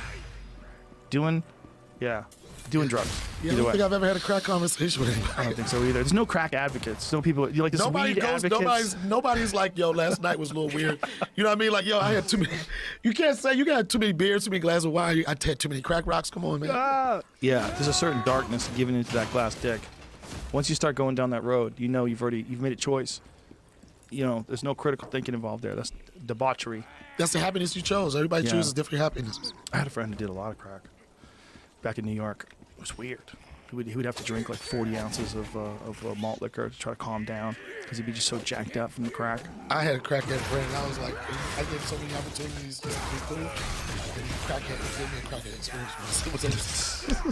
It was over to McDonald's, bro. We was waiting for McDonald's, and then we gave him the money. They was like, "What happened?" I was like, "Oh man," we were like, "We know you're a crackhead, but don't crackhead us." You know what I'm saying? Go outside of our community, but like here, don't do that, bro. Yeah, my friend was brilliant too. Brilliant guy, but he had just like mental problems, and he just needed to get high all the time. He never wanted to be. It was his escape. Yeah. He never wanted to be alone with his thoughts. That's a tough one for a lot of people. It was a real one for him because he was brilliant. He was a brilliant guy, but he was also homeless half the time I knew him. You know, there was a lot going on, man, with him. A lot going on, but Nobody could help him. No, he was too stubborn. He Yeah. wouldn't listen. He would just vanish and disappear and do drugs for a few days, then come back. And he could do math in his head. Like you could say to him, 99 times 54 times 6 minus 5 divided by 3. And he would When go, he was sober. yeah, and he would just bang it out. He would just tell you what it is. Quick, 2,000, blah, blah, blah. He would tell you. And like you would be there with a calculator, like, you motherfucker. Yeah. It was crazy. But he couldn't manage his own brain to the point where he could stay away from hard drugs. And eventually died of an overdose. Yeah, that's usually Yeah. the end of that one. That's how it goes. That's usually how that one goes, bro. Yeah. It's not too many. Yeah, it's like this. Yeah, like not too many motherfuckers come back from that. They don't come back from the needle. Nope. They don't come back from none of that shit. It's hard. I mean, it is possible, but you need some help. Yeah. That's one of the reasons why that 12-step shit works. We really give in to God or the higher power. It's like you're going to have to somehow or another think there's something more important than what you're doing. Otherwise, you're never going to stop this shit. Yeah, but those people become like big sex addicts and shit too. Coffee like, and you like cigarettes. motherfuckers, anybody you know that used to be a heroin addict, they want to fuck everything. All the time. They want coffee, son. Right? They want coffee and some ass, son. They don't give a fuck, son. Give me the ass first, coffee, whatever it is. You do know. Yo, that's so fucking funny. So true. Everybody that I know that had a situation, them motherfuckers on coffee hard as shit. They don't ever get rid of those tendencies. They just try to figure out a way to Put it somewhere else that Yeah, it's put it in more a positive way. socially acceptable. Yeah, or it's marathon running or some shit. Yeah. There's a lot of those. They go guys. hard. Those newly gym motherfuckers. This could go on and on. Donnell, I think we birthed a new podcast today. Yo, you know what I just did? And I know there's a reason why, here's a reason why I bumped into you in the show. And we see each other in passing. We've been talking about doing this for a long Forever. time. You know what I mean? But I don't, like, when I see you in the comedy club, I'm like this, yo, that motherfucker working, I'm working. What's up? I know you Joe Rogan, yada, yada. But I was like, you know, you do your shit. I was like, but when I see you, I be like, there at work. But I'm glad we had this conversation. I just did Bert's. cooking show. And I took that shit over, son. They was like, yo, this might be my week of getting shows, son. They was like, yo, you should do a cooking show, right? I went to Bert shit. Bert was like this. I think I just gave my show to Donnell, right? Then I come here, and then Joe Rogan's like, yo, Donnell, let's do a show. We can do it right here. Like, You have to do a show. fuck it, let's do it. You have to do a show. Yeah, and like I said, you start off easy. Just put a microphone on your iPhone. It's nothing. It's easy to do. I got all that. I'm gonna do it. Beautiful. Yes. Hey, this was a lot of fun. Thanks for brother. having me. Thank you. My Thank pleasure, you, man. sir. Appreciate Thank it. you That was a very good time, man. Always good to see you, man. And congratulations on all your success and however many years you've been doing it. Because when I was first introduced, I knew like Fear Factor. You know, I didn't even know that you did stand up until I came out here. Wow. I didn't even know that. You know what I thought? I was like, oh, that's the TV nigga, right? I don't believe it, son. I was like, that's the TV nigga right there, right? That TV nigga do podcasts too, right? And then I was like, that nigga do stand up too. And I was like, all right, but he a podcast nigga, right? And then when I saw you do your show, I was like, he'll go hard, motherfucker, son. I appreciate your work ethics and everything you do. Thank you, brother. I appreciate you too, man. I appreciate your perspective on comedy, your approach, your ethics, the whole deal, man. I appreciate you. I appreciate you being around the Comedy Store too. It's Yes, sir. awesome. Thank you. All right, Donnell, ladies and gentlemen.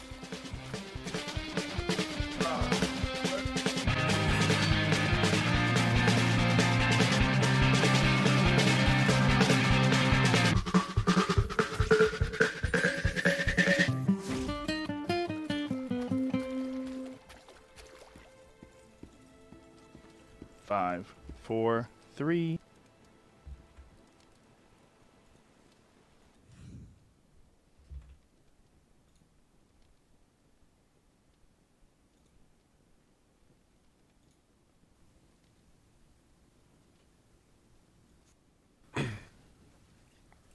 Four.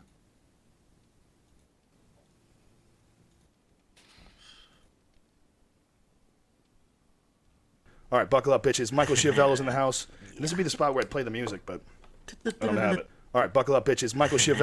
Still sexual because of society. Here we go. 5, 4, 3, 2, 1. Hello, Johan. Hey Joe, it's great Good to to be see back you, with man. What's happening? Yeah, good. We were just saying before we went on camera that I made a note to myself that says talk slow, talk American, because although I spent about half the year here, we British people, there's a reorientation where you suddenly realise. I was once in an IHOP in Cactus, Arizona, and I was saying to the woman, right, like, I'll have some pancakes, whatever it was. And she kept looking at me going, what? What? And after about literally 3 minutes, she goes, do you speak English? I was like, my people fucking invented it, right? But no one was there to laugh at my sad joke because they didn't understand what the fuck I was saying. Arizona's a strange place. I really love Arizona. There's great parts, like Phoenix is amazing. Tucson's a great place too, but it's a Wild West sort of a state. It's one of those weird holdover states that have a lot of weird old school laws. Like I think you could just walk around with a gun. Yeah, you can. My main experience in Phoenix was, in Arizona, in fact, was going out with a group of women who were made to go out on a chain gang, wearing T-shirts saying I was a drug addict, while members of the public mock them and jeer at them. Right? Because I was written this book about the war on drugs. And Is that Joe Arpaio? Yeah, Sheriff Arpaio, no longer sheriff now, thankfully. But yeah, and it was Arizona is a deeply weird place. It's weird. A lot of really nice people, but it's 150,000 degrees. Yeah. Well, literally, almost nobody lived there until air conditioning was invented, right? Right. And you see, I once made a horrendous mistake, in fact, in Phoenix, where I had to walk somewhere, and I could see on the map it was like a mile away. So I was like, oh, just walk, it's fine. And I get like halfway there, and people are literally stopping their cars going, are you okay? Because the only reason anyone would ever walk in Phoenix was basically if your car had broken. It didn't even occur to them. I might have actually just chosen to walk, right? Well, plus you're so white. I am literally you the must have whitest been person. like beat like a tomato. Yeah, as I you used to go were- out with a Brazilian who would literally just look at my body and laugh and be like, "You're so white. How can a human be so white?" Right? I never have a nose color. Like I'm either this albino color or red. Right? There's no rich brown hue that ever. None of my ancestors. They're Scottish and Swiss, so they never saw the sun. Right? None of my ancestors. My friend Jamie was over my house once, and he's not this friend Jamie, a different friend Jamie, who's British as well. And my daughter, who was at the time, I think she was like 10 or something like that. She goes to my wife. She goes, "Mommy, he's so white." And she goes, "Yeah." She goes, "No, like he's white like paper." So from then on, Jamie became Jamie White like paper. That's a very accurate description of my lack of pigment. It's cruelly true. It's funny that how much we appreciate the English accent, though. The English accent is like one of the best tools for selling things to very gullible Americans. Whether British it's like, people benefit from constant positive discrimination in the United States. Right? It's like having a 10-inch dick, just having a British accent. People go, like, "Oh my God, you got an accent!" And it's like, yeah, all humans have accents. I've just got, like so different. But it's a cherished one. We really it makes you feel like you're more sophisticated. You're you're more well-read, you're more aware of the world. I mean, I just am sophisticated and well-read. Well, Anyway, you're lucky. but you get this constant, constantly people ascribing to you much better qualities than you actually have. But what does it work in reverse? Like in England, what is the reaction to American accents? It's mostly disgust, right? I don't know. There's a mixture. Americans, I always think like the relationship of Britain and America is like one of those police mirrors, because we grow up constantly looking at the United States, right? We're constantly staring through. We are immersed in American culture. Right. But when Americans look back at us, they're just seeing like a reflection of themselves. I mean, Americans watch Downton Abbey and know about like the Queen or whatever, but there isn't that two-way dialogue that there is. So it's a slightly weird. So I think we feel very American, right? And I spent half the year here, and every now and then you come up against these deep cultural differences that you're just like, oh fuck, okay, right, this is really not my culture, right? And it's those moments of disorientation are really strange. Like, give me one for an example. Well, there's a question that Americans ask all the time that I have literally never heard a European ask, right? It's the question, what's your story, right? Oh, Every American, you can go to the most crusty right-wing person coming out of Mar-a-Lago or a kid in West Baltimore, and you can say, what's your story? And they'll have an answer. The only context I can imagine a British person saying, what's your story? Would be in a police interrogation. It would be an extremely hostile question. What's your story, right? It would be, you just wouldn't ever say it, right? Americans narrativize their lives in a way I absolutely love. And as a journalist who writes books about like depression and addiction, and you want people to talk about their lives, it's an unbelievable gift to you, right? That people will tell you. I remember once being on a bus in Mississippi and sitting next to a woman, and within 5 minutes of chatting to her, she told me about like her 2 miscarriages, how her mother hated her. And I thought, if we were Swiss, where my dad's from, you wouldn't tell me this until we got married, and maybe not even then, right? So there's a level of candor and storytelling among Americans. It's one of the best things about this fucked up and amazing place, right? That I just love. And there's something about there's a kind of narrative openness that's very different about this place than Europe, anywhere in Europe. Now, when you talk to people in England, you guys don't have the same level of social.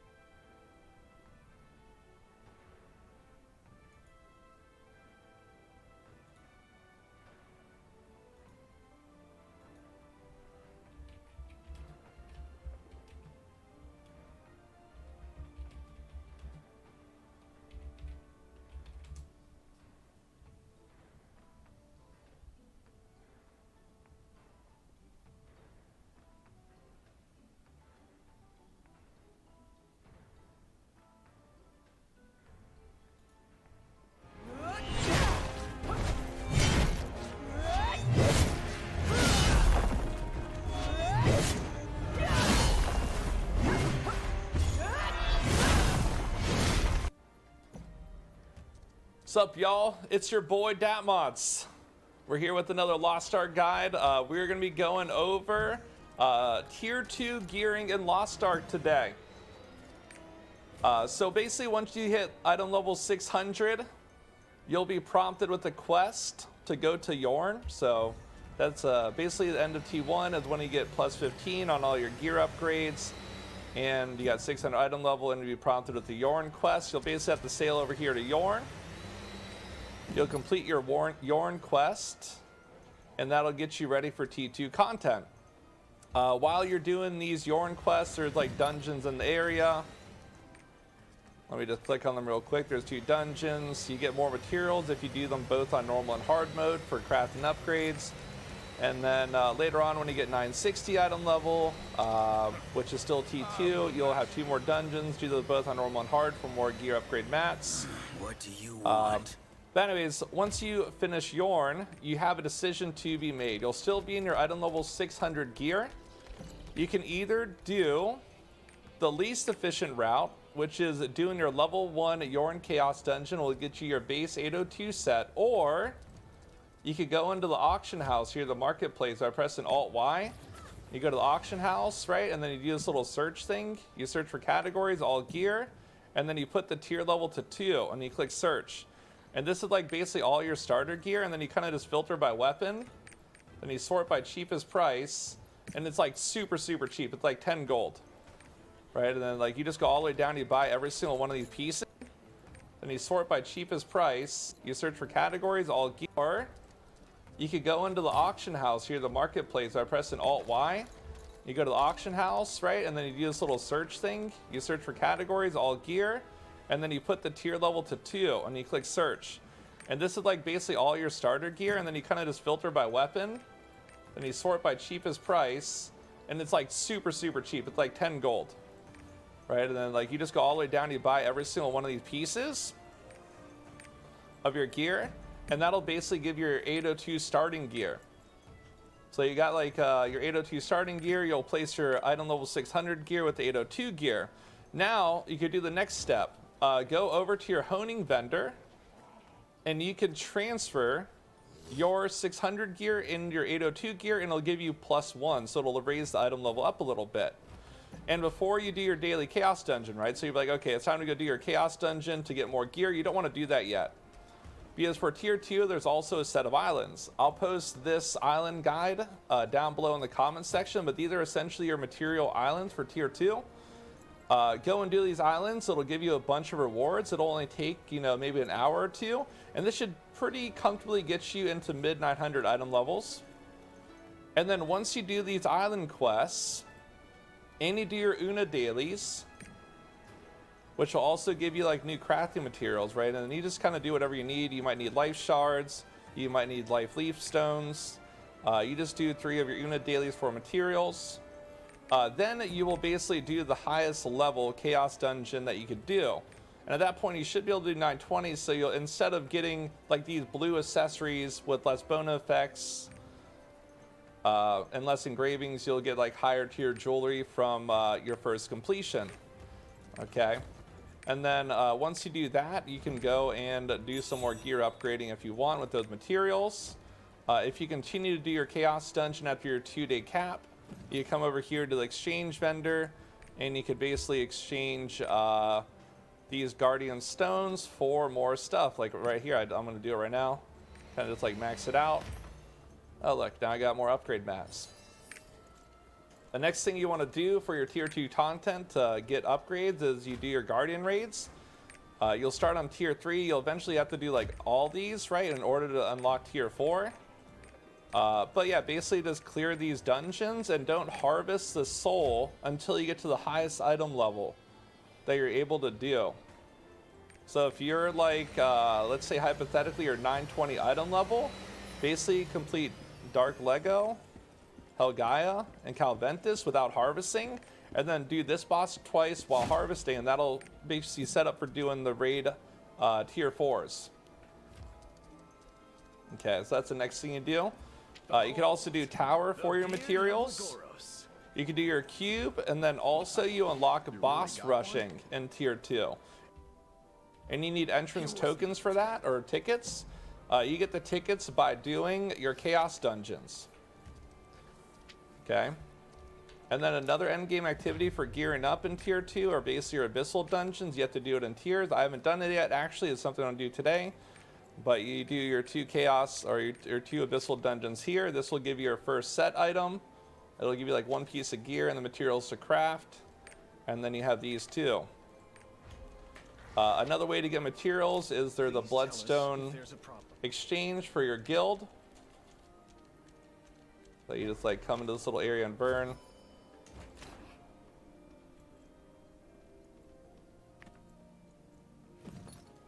You basically just trade your bloodstones for honing materials, but you want to exchange for the T2 materials. And then there's also entrance tickets for like boss rush and other activities that you can exchange for. In addition to that, you also have your exchange vendor outside of your port. So you can just like click to go to your sea ship.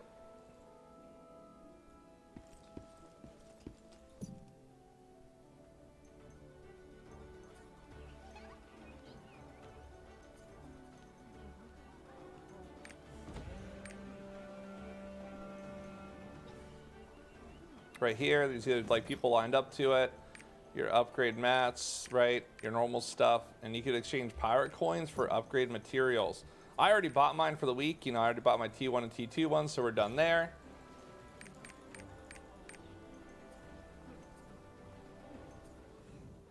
Doc. And then basically, if you do all that, that's all your sources, the resources, the materials for tier 2. And you kind of just continue to do that every day until your gear level gets high enough so you can progress your story, take it up to 1100. And probably the last thing you would want to do is just pay attention to your dailies over here in your little side tracker, and you could also do your compass stuff daily too. That'll give you a little more materials. And that's it. That's basically how you get materials for upgrading your gear.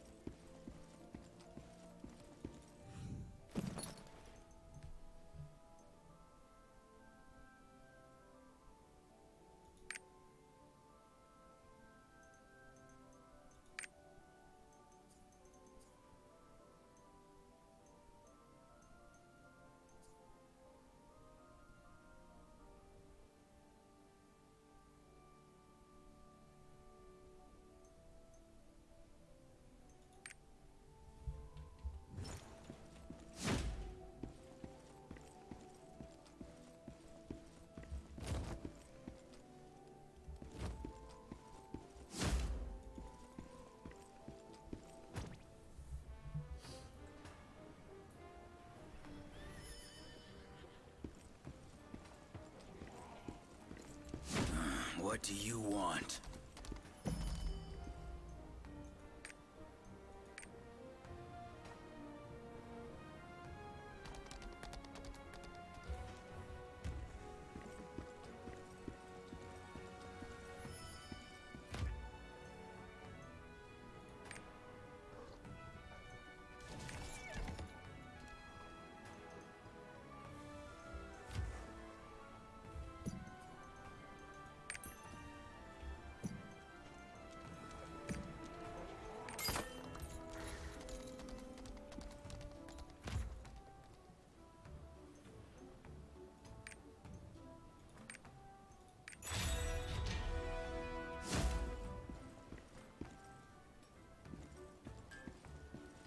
I wonder what it's gonna be.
Hello everyone and welcome back to Gamer Hexa channel. So if you want to get the second awakening skill, firstly you need to complete all the skill there, then come to Brundle and also complete the main skill in Brundle. Then after that you will unlock this purple quest. You need to take this quest first and complete it first.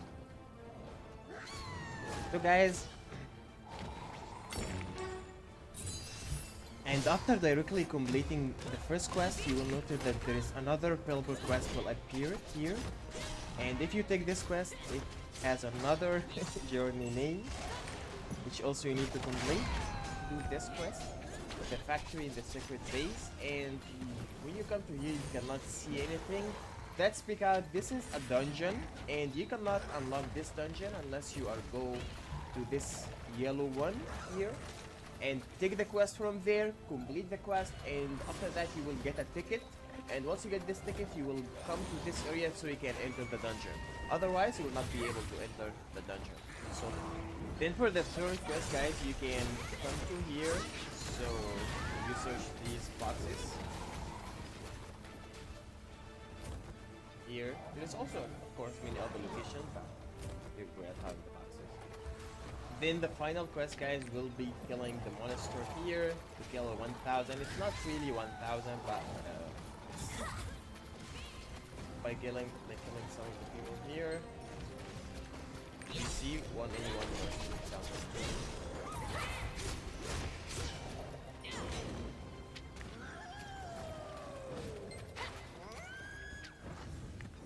And actually, it counts as long as you add more people in the party. It counts faster and receive a ticket. And by the way, you can accept the ticket again if you want to enter the dungeon again. But anyways, with this ticket you can just go into that area. So, and guys, finally after reaching this island and completing the previous quest, you will get the Awakening series. And yeah, it's also a bunch of different quests again, which will take longer time to complete. This quest doesn't want to stop. Like literally I'm playing the game for almost 2 hours or even more. So yeah, I'm fine that I have my awakening here. Let's go and do it.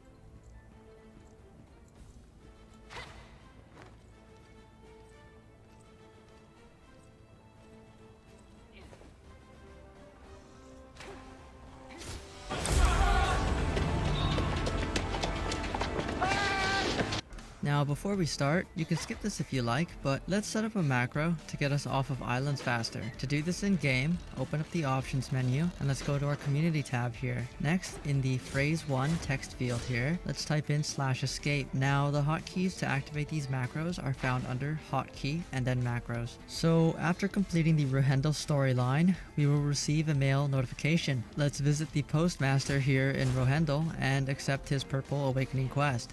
Continue to follow this questline for now. So before leaving Rohendel, if you want to speed things up, we can set our Bifrost location at the Rohendel port here.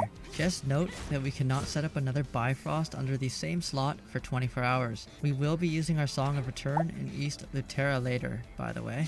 Equip your wave or question emotes because we will need them for an upcoming quest. After completing the emote quest, remember to consume the song we just received in the inventory. Now in order to progress past this NPC, we have to complete the entire Shoeshire storyline. Yes, you heard right. That's 1 to 2 hours skipping everything. Now, if for whatever reason you completed Shoeshire on another character, you can continue the Awakening quest on that character if you want. This is actually what I ended up doing. Simply come back here on that character instead. Now, continuing the Awakening storyline, we have to enter and complete the Labyrinth of Mirrors dungeon again. There is a shortcut here. Simply break this wall to skip ahead. Now continue the quest line until we end up in North Vern. Now, once in North Vern, we will be asked to enter a Guardian raid in the Cradle of Cold map. Simply select either of these 2 raids here and enter solo. We simply perform the song we consumed earlier near the camp here. We can leave quickly by typing in /escape. Leaving Guardian raids gives us a penalty, but it's only a lockout for 10 minutes. Now, if we have another Bifrost slot from the Crystalline Aura, we can set up another Bifrost return point at the North Vern Harbor. This one isn't as important though, but it will save us some time. Continue the storyline until we're asked to visit Facility X301. Remember, we can use the ocean liner to Arthentine to get there faster. Once we're on the island, the NPC we're supposed to find will be here. The next step is to acquire the access pass to the Dungeoneer. For this, we have to complete this NPC's quest, and it will give us the pass. By the way, there's a daily quest for this if you want to do that as well. So the best place to farm the machines is along the bottom of the map here. And here's the map for Mokoko seeds as well. After doing that, continue the questline until East Lutera. Whenever you get the chance, grab the return point to Lutera Castle, because we will need to come back here. Next, we will be asked to go to Shadow Island. Let's use the ocean liner to go back to North Vern. And now let's sail from North Vern to Shadow Island.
By the way, we are going to be using ocean liners a lot during this Awakening questline.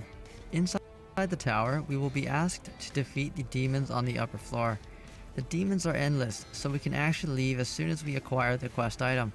Now, once we've acquired the item, we have to go back downstairs to read it. Next, we will have to head west to an unknown island. So let's Song of Escape and do that. Now, if our durability is really low before reaching the island, we may have to stop here to repair our ship, because the next destination is another island, and it goes through dangerous waters. Just an FYI, my ship was destroyed before I reached the next island, so I would repair if you haven't done any upgrades to your ship. Nothing special on this island, but here's the map for the Mokoko Seeds. Continue the quest chain until we get to Promise Isle. So from this point on, the islands have locked Mokoko Seeds. So I will leave a link to Papunica on how to acquire the song to unlock these paths. But after completing the quest on this island, we have to travel back to Pride Home. Let's use the Song of Return back to Litera Castle. If not, simply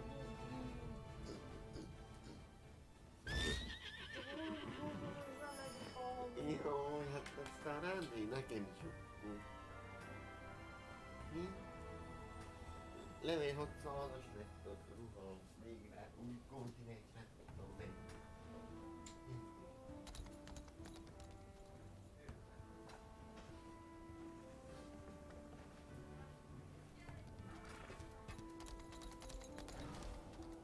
Hát a maximum ezért ha van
tényleg az Isten.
Bu bilinç cukrum.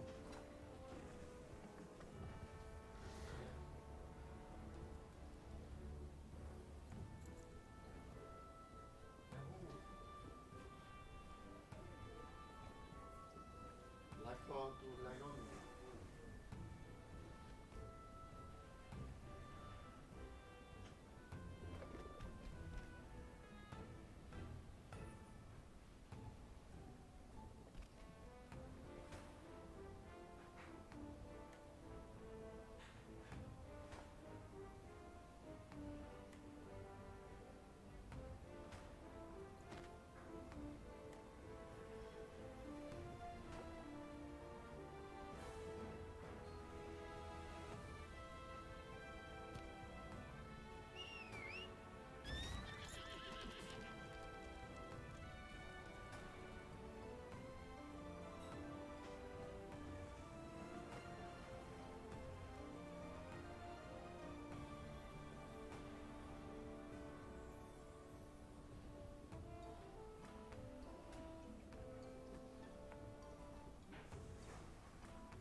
Remélem butrukat is tesznek. Másoknak még butrik sem volt.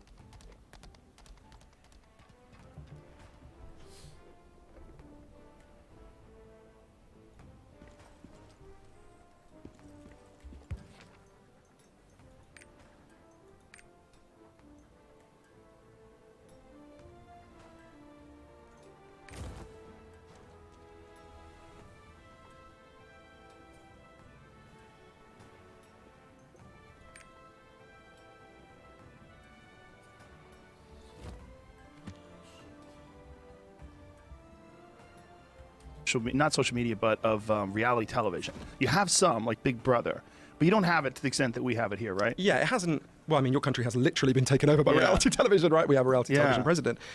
No, it hasn't conquered the whole culture in that way. Well, he's a reality television president, but he's sort of a game show host president. Like, that's how I used to describe myself when I was hosting Fear Factor. They're like, you host a reality show? I'm like, sort of. It's a game show. It's just a fucked up game show. It's like, and Trump was hosting a game show, essentially, right? It was a contest. It wasn't like Keeping Up with the Kardashians. That's a true reality show because there's literally nothing going on other than these people's lives and whatever orchestrated bullshit they put in to make it more interesting. Yeah, I hadn't thought of it that way. I think that's quite persuasive. But I think that's part of the thing that I was getting to about Americans always wanted to give you their narrative. They always want to give you the story of their life. So when someone says, "What's your story?" they already have it ready.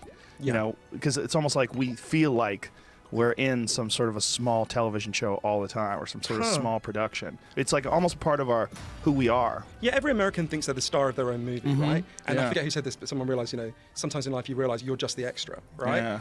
You're in the corner of the shot, right? Right. And yeah, I think that's true, and I think that's not as true of British people, or I think there's certain, how to put it, like, there's a certain kind of self-deprecation you're taught as a British person. You're taught, and I had to kind of unlearn it living here. So what would be examples? I forget where I read this story, so maybe it's not true, but I remember reading it years ago. So we had these terrible subway bombs in 2005. I'm sure you remember 4 young British men go onto the London Underground and murder, I think it was over 50 people. And 2 weeks later, another group of jihadis tried to do the same thing. But they hadn't built the bombs very well, so they go down into the subway, and there's a loud bang, but it doesn't connect with the detonator. So there's a loud bang, but it doesn't actually blow everyone up. Obviously, people freak the fuck out, as you can imagine, right? And I forget, maybe this is a story that someone told that wasn't factually true, but I think it reveals something very something about our British character. So if I remember rightly, 3 of the bombers escape on the day and are caught like a few hours later, and one of them's caught at the time, right? And someone, I think it was an off-duty fire officer in the story, chases after them for ages, chases after the guy for ages, while everyone else is running the fuck away. And he catches the guy and he throws him to the ground, and what he said to him was that the off-duty fire officer says to the attempted suicide bomber, "You rude man." Right? And what I love about that is like the idea that suicide bombing is just like bad manners, right? It's like, it's just impolite, right? Or even a better example, which is true, it was reported at the time, definitely, was during the riots we had in 2011 in London. There was one place, I forget where it is, where they broke into a luxury goods store. And they could only make, it was a very strong window, so they could only make a hole in the corner of the window. And it was caught on the security cameras that the rioters formed a line to go in and loot the store, right? That's how deep the idea of like queuing and making a line is in British culture. Even in a riot, we're like, oh no, I think you were before me, right? And it's like, I've got a Chilean friend, Isabel Banquet, who lives in London, and she like, I remember her phoning me after she read that, be like, "You're fucking English, you don't know how to riot, this is a riot, you're forming a queue, what's wrong with you people," right? You guys don't have Black Friday sales, do you? No, they've just started, and yeah, it's an unfortunate business. That might be the end of your humility. Exactly, we're not going to make it. We survived the Nazis, we're not fucking surviving Black Friday, right? There's something about those deals when people get that bargain and then they open that door, ready, go, and people pile through. All humanity gets tossed aside. Well, it gives you an insight into the fucking financial desperation of ordinary Americans, right? It's a little bit of that, but it's also the competitive nature of those things where you're trying to grab the few remaining items that are 25% off, and you've been saving for this TV for 6 months, and there it is right in front of you, and you charge, and people are fighting left and right. It's awful. This is a terrible way for people to, to interact with each other. So what do you got here for me? So we were going to talk about, I was ready to talk to you because we talked last time about my book about depression, lost connections. And one thing that was suggested to me is we talk about the book I wrote about addiction and the war on drugs. And really, was that out last time you came? Yes, that was a book that came out a few years ago. It's just come out in a new edition where there's loads of extra material, particularly about the opioid crisis. And it's interesting because... So you added to it? Yeah, loads of new stuff, because that book's about 5 years old now. And, although with loads of new stuff now, but... it was something I cared about for this really like personal reason. In that one of my earliest memories is of trying to wake up one of my relatives and not being able to. I didn't understand why then, because I was a little boy. But as I got older, I realised we had drug addiction in my family. And it got to the point where I was writing Chasing the Scream, about the drug war, about like I said, started 8 years ago. And some of the people I love were in a really shitty condition, terrible state. And I was trying to figure out what to do. Nothing I was doing was working. Nothing I was doing was helping. And I decided, right, okay, well, there are lots of people all over the world who are trying to deal with this problem. I want to go and meet with them, talk with them. So I ended up going on this big journey. It took 3 years. I traveled over 30,000 miles. I wanted to sit with, people who've been through addiction. It actually led to a lot of other aspects of the war on drugs, which are as important as what we do about addiction. And I wanted to sit with like the places that had the harshest possible policies, like we mentioned Arizona, where I went out with these women who were made to go out on chain gangs and are humiliated and tormented. Vietnam, where they make people with addiction problems go into literally forced labor camps. And the places that had the most compassionate possible policies, like Portugal, where they decriminalized all drugs with incredible results. Switzerland, where they legalized heroin, incredible results. And I guess I ended up just spending so much time with such a crazy mixture of people, from a transgendered crack dealer in Brooklyn who ended up actually being one of the smartest people I know, to a hitman for the deadliest Mexican drug cartel, who's definitely not one of the smartest people I know. And I learned loads of things, but I guess the heart of what I learned is just so much of what we've been told about this for so long. It's now 100 years since we started fighting the war on drugs in this country, and it was then imposed on the rest of the world. So much of what we're told is wrong. Drugs aren't what we think they are. Addiction isn't what we think it is. The war on drugs isn't what we think it is, and the alternatives to the war on drugs aren't what we think they are. So in some ways, it's kind of daunting to go all over the world and realise so much of what we take for granted isn't right, but that opens up this whole exciting other set of possibilities. The main reason why people assume that people do drugs is to escape reality. What do you think is the primary thing that they're running from? So you've got to separate out two things, and this surprised me because my family's experience was pretty bad and catastrophic addiction. But most drug use, even the main drug war body in the world, the UN Office of Drug Control, admits that 90% of all currently banned drug use is what they call non-problematic. So the person isn't addicted and it doesn't damage their health, right? So 90%. So let's set that aside. We'll come back to that. Okay. There's like 90% that's recreational use, where people use because it makes their lives better. Right. Then you've got the like coffee, sip of wine at work, or ecstasy, or a whole range of currently cannabis, a whole range of currently illegal drugs. In most cases, there are some people who have addictions to cannabis. But you then got to ask, well, what's happening with this 10% who have got a problem, right? What's going on? And one of the things that really blew my mind in the research for Chasing the Screen was realizing I had deeply misunderstood what addiction is. I had misunderstood the thing I thought I had been seeing in front of me since I was a kid, right? So most people, let's think about heroin addiction because that was close to me. Most people, if we stop the next 20 people to walk past your studio and we said to them, what causes heroin addiction? I think they'd look at us like we were stupid and they'd say, well, the clue's in the name, dipshit, right? Heroin causes heroin addiction. We've been told this story for 100 years. It's become totally part of our common sense, right? We think if we took the next 20 people after that who walked past the studio and we injected them all with heroin every day for a month, at the end of that month, they'd all be heroin addicts for a simple reason. There's chemical hooks in heroin that their bodies would start to desperately physically need. And we think that, a lot of people think that's what addiction is, right? It's this physical hunger for the chemical hook inside the drug, right? There is some reality to chemical hooks. They exist, they're real, but that's actually a very small part of what's going on. The first thing that alerted me to the fact there's something wrong with that story we've been told is when it was explained to me by loads of doctors. In Britain, where I'm from, if you step out into the street and you get hit by a truck and you break your hip, you'll be taken to hospital and you'll be given loads of a drug called diamorphine. Diamorphine is heroin, right? It's the medical name for heroin. It's the stuff you'll be given in hospital is much better than the shit you buy on the street because it's medically pure, it's not contaminated. If what we think about addiction is right, that it's just caused by exposure to the drug, what should be happening to all these people in British hospitals who are being given loads of heroin, right? Anyone watching this podcast who's got a British grandmother who's had a hip replacement operation, your grandmother's taken a shit ton of heroin, right? If what we think is right, that addiction is caused primarily by exposure to the chemical hooks, loads of these people should be leaving hospital and trying to score on the streets, right? This has been studied very carefully, it virtually never happens, right? And when I learned that, it just seems so weird to me. I thought it couldn't possibly be true, right? How could it be you've got someone in a hospital bed who's taking loads of really potent heroin, they don't become addicted, and in the alleyway outside, you've got someone who's using actually a weaker form of the drug who becomes addicted. How can that be? What's happening here? And I only began to understand it when I went to Vancouver and met this amazing man called Professor Bruce Alexander, who did an experiment that's really transformed how we think about addiction all over the world. It's led to a new way of thinking and loads of new evidence. So Professor Alexander explained to me, this story that we've been told, right, that addiction is caused by the chemical hooks, primarily, comes from a series of experiments that were done earlier in the 20th century. They're really simple experiments. Your viewers can try them at home if they're feeling a little bit shitty today, right? You take a rat, you put it in a cage, and you give it 2 water bottles. One is just water, and the other is water laced with either heroin or cocaine. You might remember in the 1980s, there's a famous Partnership for Drug Free America ad that shows this experiment, right? And the rat in this cage starts to drink always prefers the heroin water, and almost always kills itself within a week or 2, right? So there you go. That's our story. You're exposed to the drug, it takes you over, and then you just die, right? But in the 70s, Professor Alexander comes along and says he was working with people with addiction problems, and he's like, well, hang on a minute. We put these rats alone in an empty cage. They've got nothing that makes life meaningful for rats, right? What would happen if we did this differently? So he built a cage that he called Rat Park.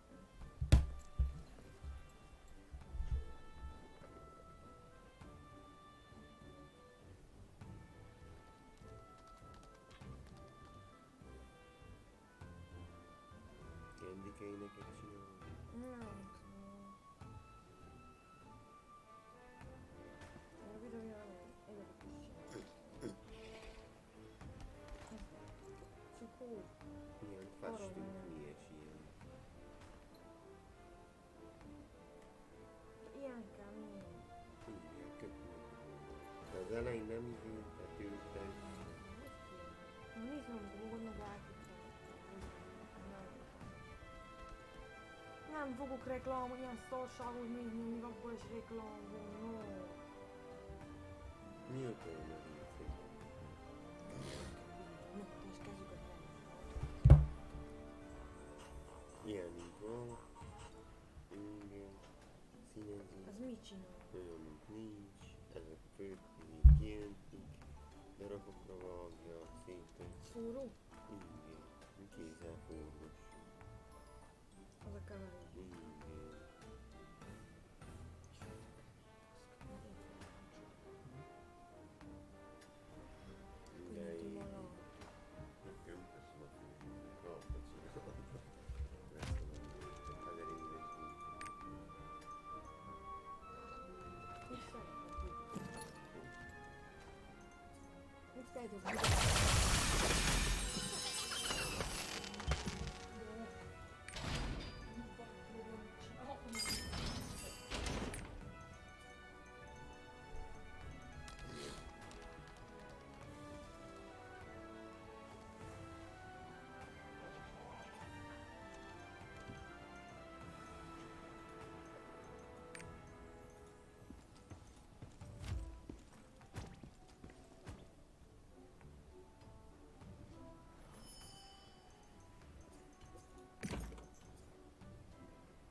Mi?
which is basically like heaven for rats, right? They got loads of friends, they got loads of cheese, they got loads of coloured balls, they can have loads of sex. Anything a rat finds meaningful in life is there in Rat Park. And they've got both the water bottles, the normal water and the drug water, and of course they try both. They don't know what's in them. It's just a fascinating thing. In Rat Park, they don't like the water very much. None of them ever use it compulsively. The heroin water. Yeah, the heroin water. None of them ever use it compulsively. None of them ever overdose. So you go from almost 100% compulsive use and death by overdose when their lives are shitty, to none when they have the things that make life meaningful. And there's loads of human examples I'm sure we'll talk about. But the main thing I took from this is that the opposite of addiction is not sobriety. The opposite of addiction is connection. We have to ask ourselves, what are the contexts in which people become addicted? Because there are some contexts where people find these drugs extremely addictive, and there are some contexts where they don't become addicted at all. There's something, the drug plays a role. Chemical hooks are real. I can talk about how we know that. They play some role, but they're actually a surprisingly small role of small amount of what's going on. We know this from, there's so many examples, but I'll give you another one. At the same time as Rat Park, there was an experiment going on that everyone listening to this would have heard of, the Vietnam War, right? In Vietnam, shitloads of American troops were using heroin, right? It was very easy to get it out there. They'd actually, insanely, they had cracked down on cannabis, and so people had moved to heroin because sniffer dogs can't detect heroin these days, cannabis. So cannabis was everywhere, heroin was everywhere, loads of American troops were using it. And if you look at what people said at the time, the authorities, the Nixon White House, they were shitting themselves because they're like, they believe this chemical hooks theory of addiction. So they're like, fuck, when this war ends, we're going to have, 500,000 heroin addicts on the streets of the United States. There was a really good study that followed these men home, and it found that the vast majority of them just stopped. Right? They didn't go to rehab, most of them. They didn't go into horrific withdrawal. Some of them had uncomfortable flu-like symptoms, but most of them just stopped. Now, if you believe this old theory that chemical hooks take you over, that makes no sense. But if you understand what Professor Alexander is saying and that all the new evidence about addiction that I go through in Chasing the Scream, it makes perfect sense, right? You, me, everyone in this area, if I took any of us and put us in a horrific pestilential jungle where we don't want to be, and I made you kill a load of people and potentially die at any moment, you would find heroin much more appealing than you do now, right? If we want to understand why people turn to painkillers, we've got to understand why they're in pain, right? And the core of addiction, I learned from these amazing experts all over the world, the core of addiction is about not wanting to be present in your life because your life is too painful a place to be. And once you understand that, you can see why what we've been doing is such a disaster, right? Because the theory we have with the war on drugs, think about Arizona, we can talk about that more, but like I say, I went to this nightmare prison, Estrella prison in Phoenix, Arizona, where people are humiliated. And the theory behind that, part of the theory behind the war on drugs is, if you've got people who are addicted, you've got to inflict pain on them to, give them an incentive to stop, right?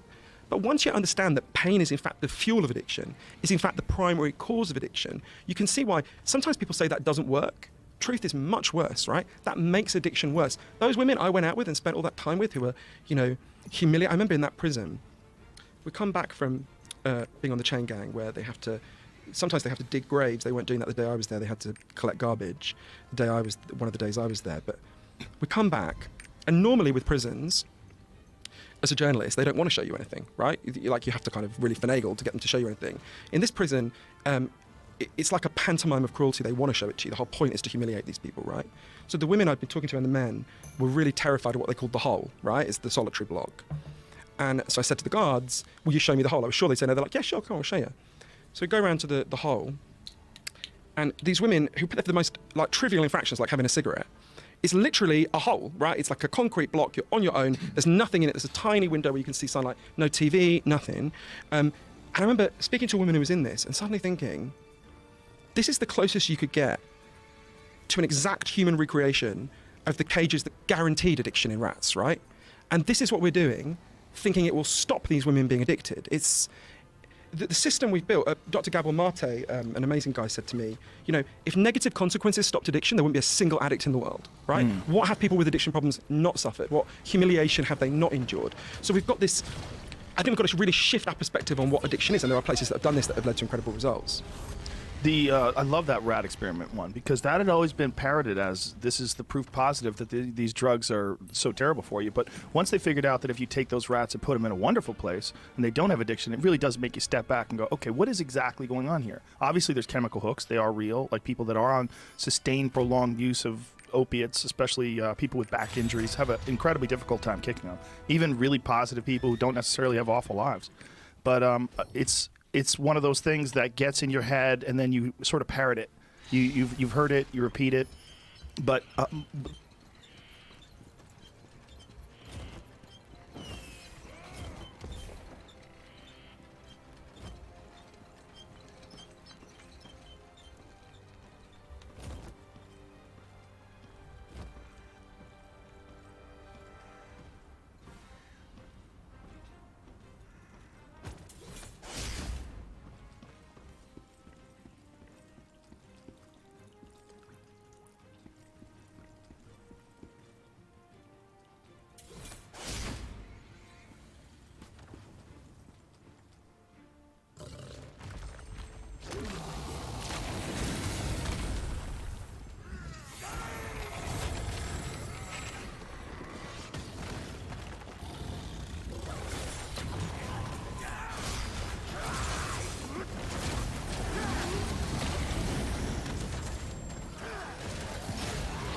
France.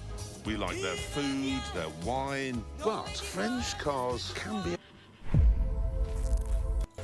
somewhat difficult wipe mechanic, at least the first time you encounter him, and if you don't know what you're doing it can be very frustrating. So in this video we have you covered and we'll explain all of the things you need to know when you go you out. So Titalos is actually the final boss in the level 2 tab of the raids in the Guardian raids.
and Guardian Raids are an absolute fantastic source for accessories as well as leap stones every day, and even engravings and ability stones if you're lucky, so you do want to be doing these every single day. This particular monster is a recommended item level of 580, and you will have to beat him in order to progress onto the later Guardian Raids, so you will have to actually finish this battle, which will mean learning the mechanics and the wipe mechanic of this boss. The first thing you need to know is the items to take with you. You will, of course, like any other Guardian Raid, need to bring health potions as well as flares, so you can locate the monster at the beginning of the fight and when it changes to a different area.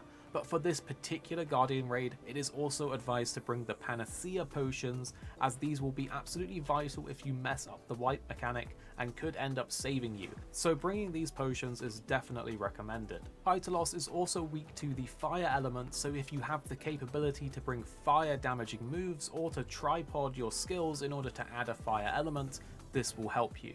Much like all of the other monsters in the Guardian Raids, it is counterable when it does a specific move and its color changes to blue for a couple seconds. During this time window, doing a move that is a counter move will knock it over and be a good DPS window. Every single class has a counter enabled move, you can see it in the skill descriptions, so make sure to bring yours. Much like all other monsters in the Guardian Raids, he has a plethora of moves that he can do, from slashes to jumps to orb attacks. These are all pretty standard and you should just try and avoid them as best you can. However, there are several moves that are specifically linked to the wipe mechanic that you have to pay attention for in order to survive this battle. The first move that you absolutely have to look out for is when Tytalos flashes red and does a roar. This will summon 2 sand cyclones that will follow you around and home in on you very slowly. These sand cyclones are a super important part of the wipe mechanic, and you will have to pay attention to their location while you're fighting. If you stand near the center of one of these sand cyclones, you will get a stackable debuff that lowers your speed.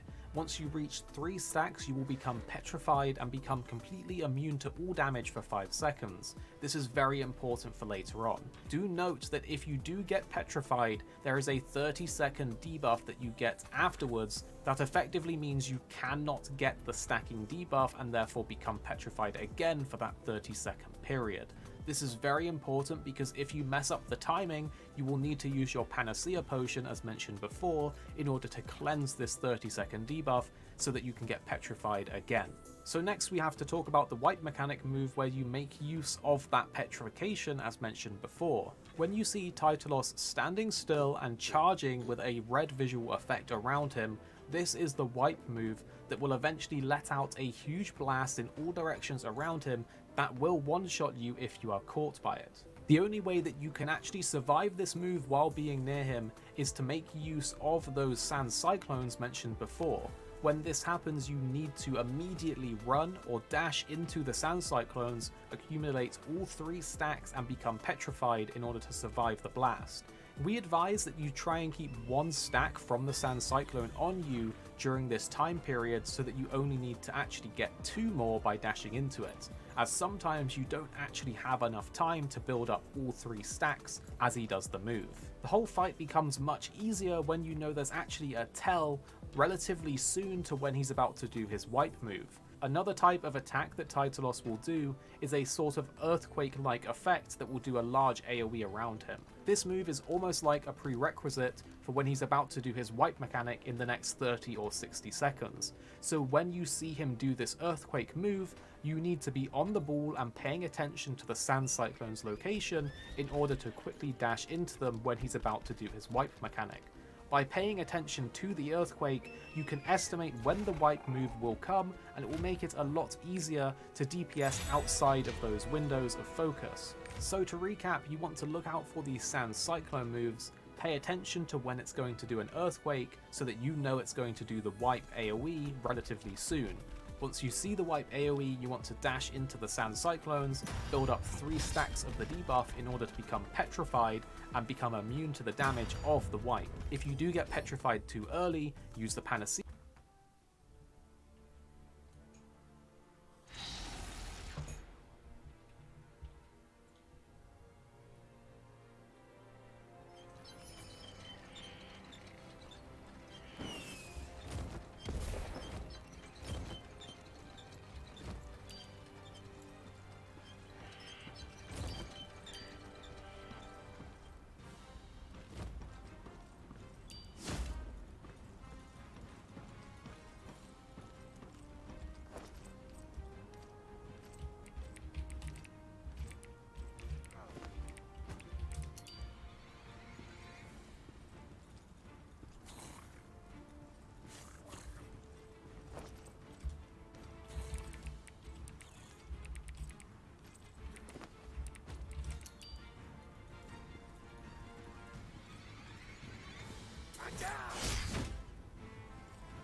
That's the reason why I asked you the question. It's like, what is the cause? For most people, you believe it's an unfulfilled life, or a painful life, or a painful self-image, or remorse for your past, or like, what is it?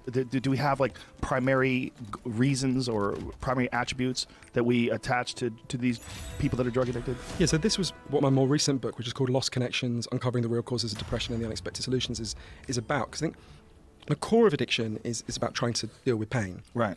But the causes of human pain are obviously huge.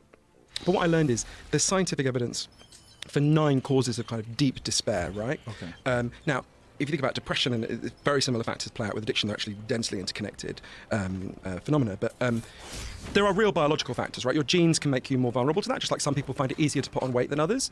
Right. And there are real brain changes that happen when you become depressed or addicted that can make it harder to get out, right? But most of the factors that are causing this despair are not factors in our biology, they're factors in the way we live. I think it's a kind of this doesn't cover all of the causes that I learned about for lost connections, but it covers a lot of them. Everyone watching your show knows they have natural physical needs, obviously, right?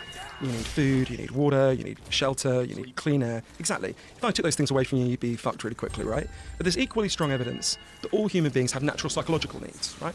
You need to feel you belong. You need to feel your life has meaning and purpose. You need to feel that people see you and value you. You need to feel you've got a future that makes sense. And this culture we've built is good at lots of things, and I'm really glad to be alive today for all sorts of reasons. I had to go to the dentist the other day. I'm glad to be alive now, not like 100 years ago. But there's a lot of evidence that we've been getting less and less good at meeting these deep underlying psychological needs. Let's think about, you referred to the opioid crisis, for example, because I think even a lot of really good people are profoundly misunderstanding what's happening with the opioid crisis. Where is the opioid crisis happening? Right, I've been to a lot of the epicenters of it, places like Monadnock in New Hampshire. Why are things so disastrous there? Why is there much higher opioid addiction in West Virginia than on the faculty of Harvard, right? People on the faculty of Harvard have much better access to opioids, right? Everyone there has good health insurance. They have much better access. What's going on? Some amazing economists, Angus Dayton and Ann Case, did a massive study of this, and they said that we need to understand the opioid deaths mainly as what they call deaths of despair, right? It's not a coincidence that the places where opioid addiction is highest are also the places where suicide, not with opioids, is highest, where antidepressant prescriptions are highest. These things are clustering together for a reason, right? And you don't have to spend much time in those places to see people through no fault of their own are like the rats in that first cage, right? They have been deprived of the things that make life meaningful. This doesn't mean chemical hooks don't play some role. They do play a role. But I've been to the places that have solved this, and it wasn't by thinking primarily about that. So just talk about the reality of chemical hooks, if that's right. I think it's very important to understand in relation to opioids. So there's a very strong agreement among scientists that the most powerful chemical hook we know is nicotine, right? You smoke cigarettes, like my mother smokes 70 cigarettes a day. You smoke cigarettes. The thing you feel a physical craving for when you stop, which my mother would never do, is nicotine, right? That's the chemical hook. And so in the late 80s, when nicotine patches were invented, there's this huge wave of optimism among scientists, because they're like, oh, right, cigarette smoking is an addiction to the chemical hook, nicotine. Now we can give people all the chemical hook they're addicted to without any of this shitty cancer-causing smoke. People are going to stop smoking, right?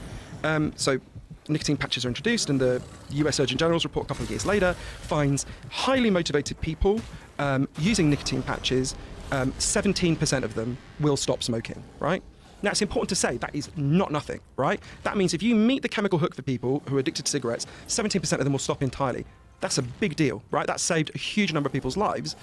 But obviously, 17% is not 100%. That leaves 83%. They've got to be explained by the other things. And that's really the factors that I talk about in Lost Connections. So, I mean, there's a whole range of them. But, if you are acutely lonely, we are the loneliest society there's ever been, right?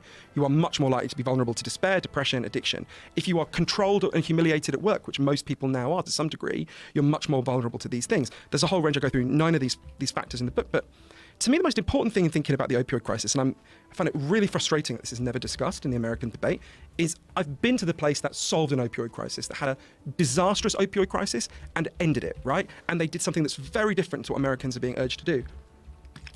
So I'm a Swiss citizen because my dad's from there, so I know Switzerland well.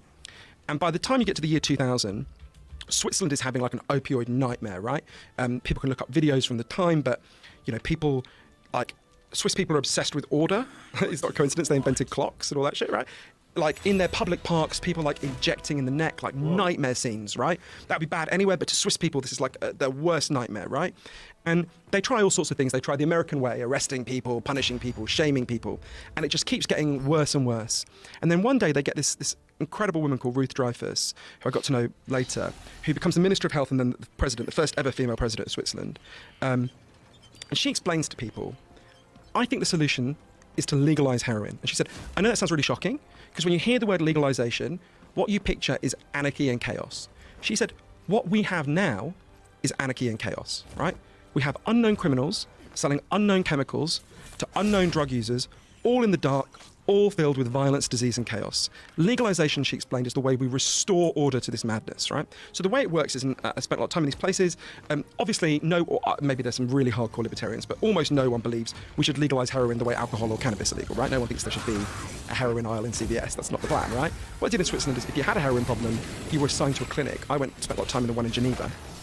The former president, Ruth Dreyfus, lives opposite this clinic. I think that tells you something. Like across the street? Across the street. So the way it works is... She should move. Well, but if you see the clinic, I'll tell you why, right? So the way it works is you have to go to the clinic at 7 o'clock in the morning because Swiss people believe in doing things really fucking early. It's a constant disagreement between me and my dad. You turn up, you go in, they give you your heroin there. They give you medically pure heroin.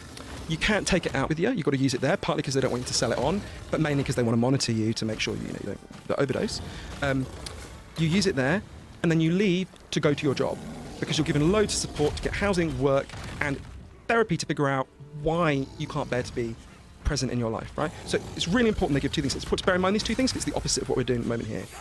Give them the safest possible version of the drug and give them massive amounts of help to deal with the reasons why they need that drug. Now, when they're giving them the drug, are they injecting it in them? Yeah, the individual injects himself or herself. So if you were the patient, I'm the nurse, I give you the heroin and I give you a clean syringe. And one of the things that really surprised me, at first I found really weird, is they will give you any dose of heroin that you want, apart from one that would kill you, and there is never any pressure to cut back. And yet, I went there when it was 13 years after this had first started, and there was almost nobody on the program from the start. There were like 3 people who'd been there the whole time. Almost everyone does cut back and stop over time. And I remember saying to Rita Mangi, who's the chief psychiatrist there, well, how can that be? Because we're told the chemical hooks take you over, you need more and more. If you had an unlimited supply, you would just carry on forever. What? How do you explain this? And she looked at me like I was dumb, and she said, well, we help them and their lives get better. And as your life gets better, you don't want to be anaesthetised so much. Which, once that's explained to you, is so obvious, right? And it's worth just explaining the results of the Swiss program. It's 15 years now. In the 15 years since this began, according to the best scientific evidence, people like Professor Ambrose Hagen have shown, there have been 0 deaths, overdose deaths, on legal heroin. Not one person. There's been a massive fall in overdose deaths outside the legal program because people transfer in, because why would you carry on using expensive, shitty street drugs when you could be getting, help and giving the drug for free? And one thing that's fascinating about this is Swiss people are really conservative, right? My Swiss relatives make Donald Trump look like Oprah. And yet Swiss people, after this had been in practice for 5 years, had a referendum on whether to get rid of it, and 70% of Swiss people voted to keep heroin legal. Not because they're so compassionate, to be honest, they're not, they're really not. It was because crime fell so much, right? It's much cheaper to How much did crime fall? I've got the statistics in the book, it's a few years since I wrote it, but there was, I think, something like a 50% fall in street crime. Street prostitution literally ended, right? There was no street prostitution after that. Turns out women, don't want to be on the street being fucked by random strangers for money if they've got like an alternative, who knew? But so there was an enormous fall in crime across the board, and the police confirmed that. Everyone agrees with that in Switzerland. And all the kind of anarchy in the streets just stopped, right? But the reason I think this is really relevant to the opioid crisis is what we're doing is the exact opposite, right? So they give them the safe version of the drug, give them help to figure out why, practical support to change their environment, to get out of that isolated cage and into a life that's more like Rat Park. What do? If your doctor in this country finds out that you are using, say, Percocet or Oxy, not because you've got back pain, but because you've got an addiction, your doctor, by law, has to cut you off, right? If they don't, they can be busted as a dealer. It's happened to lots of doctors. So they have to cut you off. So instead of giving you the drug, we stop you getting the drug. And most people, or not most, but a very large number, then transfer to much more dangerous street drugs like heroin. Secondly, far from giving you help to turn your life around, we give you a criminal record, we shame you, we stigmatise you, we put barriers between you and reconnecting. The opposite of addiction is connection, but what do? We put barriers between people and reconnecting. This is why, that's one part of it, right? So there's the drug policy part of it, where we're doing exactly the opposite of the country that succeeded in ending its opioid epidemic. But there's something I think that's even deeper than that, which you really see in places like West Virginia, Monadnock, the kind of hearts of the opioid crisis, which is we're also creating a society that is becoming harder and harder for people to be present in, especially in those places. There's an analogy I keep thinking of. In the 18th century in Britain, loads of people were driven out of the countryside into these disgusting urban slums in like London and Manchester, and something happened that has been well documented. There was something called the gin craze, right?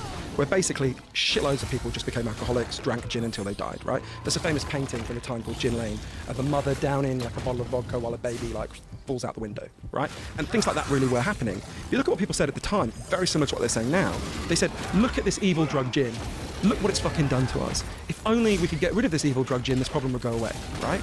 We know now when we look back at the gin craze, it can have been gin that caused it, because anyone in Britain who's over the age of 18 can go and buy gin, right? And while we still have some alcoholics, to be sure, we don't have mass epidemics of alcoholism, we don't have babies falling out of windows. What changed? Wasn't the amount of availability, it wasn't the availability of the drug. The drug is more available now than it was then. What changed was the amount of pain and distress in the society, right? We don't have a society where people are as profoundly disorientated. I mean, it's going up because we're creating more disorientation. So if you create a society where people's basic psychological needs are not met, right? Where they have a shrinking number of friends and social connections, where they're taught that life is about money and buying shit and displaying it on Instagram, where they spend most of their time at jobs they find unfulfilling, controlling, and humiliating. You're going to create growing pools of people who can't, and you, by the way, if you're constantly insecure, financially insecure, half of all Americans have, through no fault of their own, haven't been able to set aside $500 for if an emergency comes along. So you create this pervasive insecurity in the society. You're going to create very large numbers of people who are going to want to feel a need to anesthetize themselves. Now, that's not a good solution. Obviously, I don't think heroin, opioids, these are not good solutions to these problems. But it's not a crazy solution either. There's a line I think of all the time. I don't quote it very often because people can really react against this insight. But I think it's actually important. You know Marianne Faithfull, the great 60s British singer? She went out with Mick Jagger. Annoyingly, that's why people remember her. She's much better than Mick Jagger. In her memoir, she had a heroin addiction in the 60s. She was homeless for a while. She has this very challenging line that I think about a lot. I'm going to phrase it slightly wrong, but she said, heroin saved my life because if it wasn't for heroin, I would have killed myself at that point, right? Now, Marianne Faithfull is not saying heroin was a good solution to her homelessness, but we've got to understand this drug use is happening because it performs a function, right? One of the most important things I learned for both my books, for Chasing the Scream and Lost Connection, is that these forms of despair, depression, anxiety, addiction, they are meaningful signals, right? They are telling us something. The fact that they have been rising year after year after year, in fact, we're now at the point where average white male life expectancy has fallen in this country for the first time in the entire peacetime history of the United States. That is a signal that is telling us something. And that's because of drug addiction and overwhelmingly because of drug addiction and suicide. It's risen to that point. There are other factors going on, like obesity, but the main drivers are overdose and suicide. That is telling us something. And what we've been doing up to now is we've been insulting that signal. We've either been saying depressed people, addicted people are just weak, or we've been saying, oh, it's just a problem in their brain. There are real things going on in their brains, of course. Or we've been saying, it's just craziness. But in fact, it is largely a response to the way we're living. Of course, there are other things going on as well, and we can talk about them. And once you understand that, you realise there's got to be a deeper response. And I went to places that have done that, not just Switzerland. Switzerland, what is the overall population? 5.5 million. So it's a small country. Fairly small country. Yeah. How much money do they have to spend to keep this program going? And what is the time constraint in terms of how long is a person who's got an addiction problem allowed to stay there and receive treatment? There's no time constraint. You can stay on for your entire life if you want to. In practice, that doesn't happen very often. Do they stay in the facility? No, they live in apartments. So okay. they just visit? They just go every day or whenever they want to. I mean, I think you can go twice a day. And it's free? It's free. It doesn't cost anything. Some people, once they have jobs, then pay health insurance, and the health insurance pays for it. Mm-hmm. But if you don't have money, then they pay for it. And one of the things that was fascinating is they found it wasn't, and Joanne Sett did good research on, or cites good research on this, she did research at the Open Society Foundation. It's actually cheaper than the police constantly harassing people, putting them in prison, putting them on trial. Those are really expensive things to do. Heroin is unbelievably cheap if you buy it legally, right? Well, I would think that the amount of money they would save just in street crime being radically reduced. Exactly. It makes the life of the person with addiction better. It makes the lives of other citizens who are not addicted better, and it saves money, right? Which is why Swiss people are very pragmatic. They're not, the most compassionate people, but they are very pragmatic people. That's why it was so popular in Switzerland. Let's think about another place that adopted really different drug policies, right? Because I think there's something we can learn from there as well. So Portugal, around the time Switzerland's having its horrific heroin crisis, Portugal is having a fucking nightmare, right? By the year 2000, 1% of the population was addicted to heroin, which is incredible, right? And every year, they were, like Switzerland, they were trying the American way, shame, punishment, stigma, and things just kept getting worse and worse and worse. And then one day, the Prime Minister and the leader of the opposition got together and they're like, we can't go on like this. What are we gonna do? And they decided to do something really radical, something no one had done since the drug war began in this country 70 years before. They said, should we ask some scientists what the best thing to do would be? So they set up a panel of scientists and doctors led by an amazing man I got to know in Portugal called Dr. João Goulão, a totally extraordinary person. And who'd run the first ever drug treatment centre in Portugal, founded after the dictatorship. And they said to them, you guys just go away, look at all the evidence, and figure out what the hell we can do. So they go away for 2 years, they learn about Rat Park, they learn loads of things, and they come back and they say, okay, the solution is we want to decriminalise all drugs, from cannabis to crack, but, and this is the crucial next step, take all the money we currently spend on fucking people up, arresting them, shaming them, imprisoning them, and spend all that money instead on turning their lives around. And interestingly, it's not really what we think of as drug treatment here in the United States, right? So they do some residential rehab that has some value, Main thing they did was a big program of job creation for people with addiction problems. Say you used to be a mechanic. They go to a garage and they say, if you employ this guy for a year, we'll pay half his wages. Again, much cheaper than sending him to prison, right? They set up a big program of small loans so people with addiction problems could set up and run businesses, the things that they thought were important. At the time, people were like, this is crazy, they're just going to spend it all on drugs, lunacy, right? By the time I went to Portugal, it was, again, 13 years since this had begun, and the results were in. Addiction was down by 50%. This is by figures from the British Journal of Criminology, the best scientific study of this. Overdose deaths were massively down. HIV was massively down.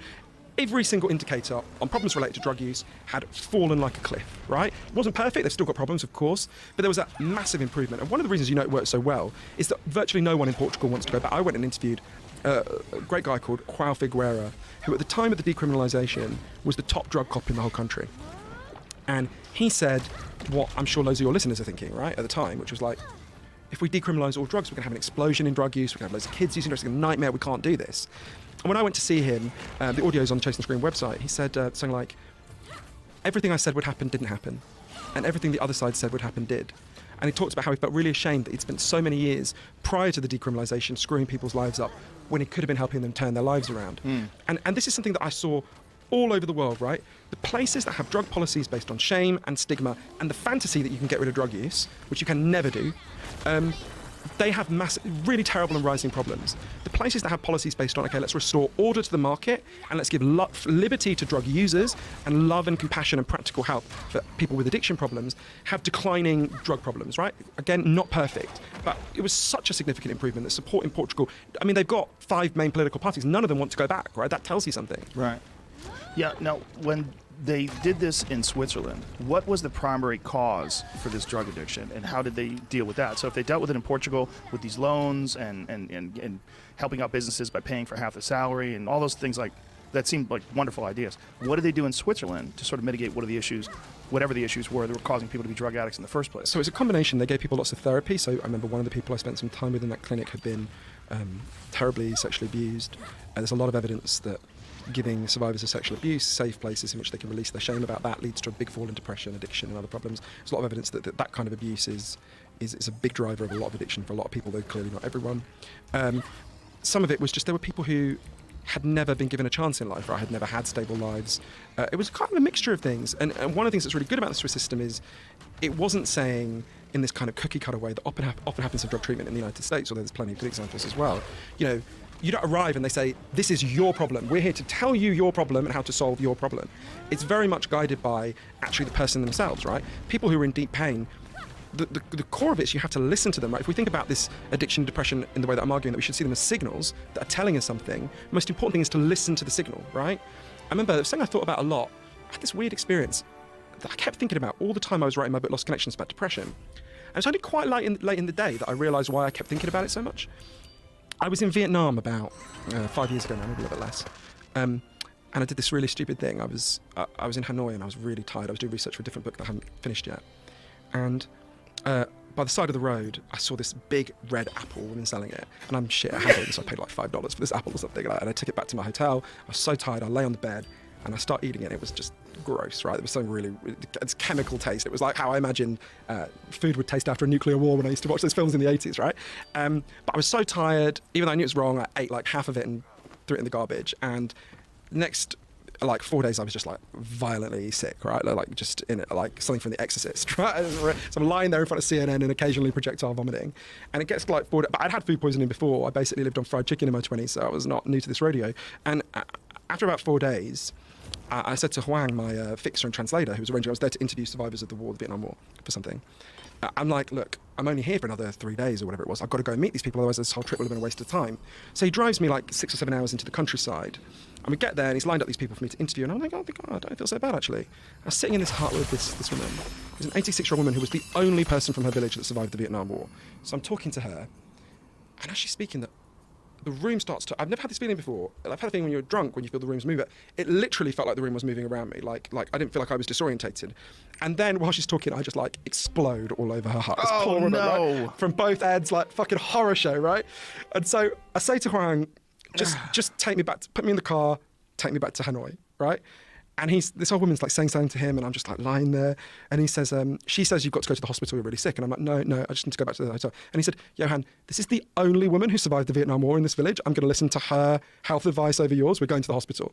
So we go to this hospital where I'm pretty sure I was the only European who'd ever been treated. They take me in, and Huang's like completely lying, going like, this is an important Westerner. It will disgrace Vietnam if he dies here, right? Oh, no. And so I'm lying there, and they're like jabbing me with everything, and I'm like, what's going on?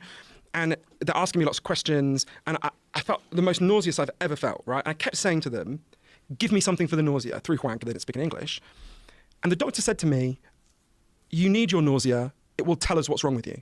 Right? And I even lying there and thinking, oh, that's kind of interesting. I also remember lying there and thinking, they figured out it was the apple. And I remember having such a ridiculous thought where I thought, okay, I'm about to die, right? I've been killed by an apple. I'm like Eve, or like Snow White, or like Alan Turing. And then I was like, you're about to die, and your last thought is that you're basically a pretentious cunt, right? Like, I was like horrified by myself.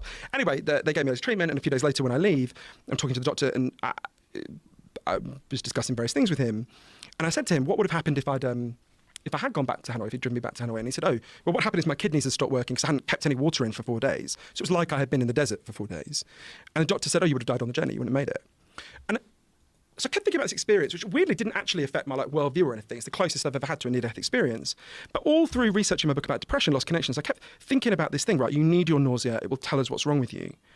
And I realised all the time I had been depressed, if I think about my relatives and people I love who'd had addiction problems, I had seen that my depression, their addiction, as a bit like that nausea, right? As like a kind of malfunction, right? As something that you should get rid of.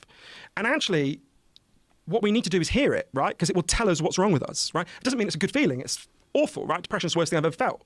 Addiction is a terrible state to be in. It's not saying just in some kind of, way, oh, we need to put up with it.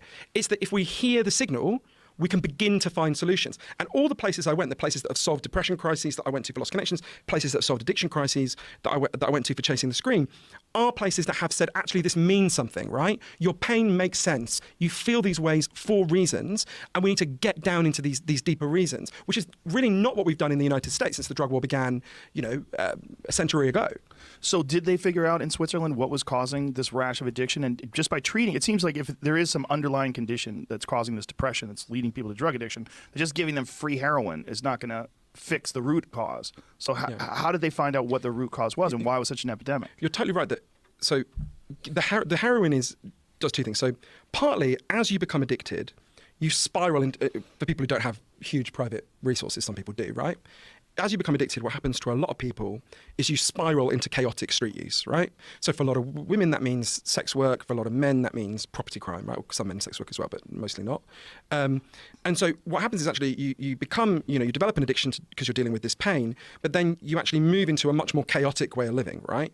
Which causes deeper pain and deeper pain. Obviously, if you're being fucked by strangers every day and you're treating you badly, you're going to want to be even more anaesthetized after that, right? Or if you're frightening of the police all the time. So what happens is, partly what happened in Switzerland was giving people the legal heroin ended the chaos of street use, which in itself was making addiction worse. And that's clearly not the cause, because you don't start out as a street user. So it was partly that. And I think it was partly attending to people's deeper distress. And it's not like there's one cookie cutter thing that was the answer.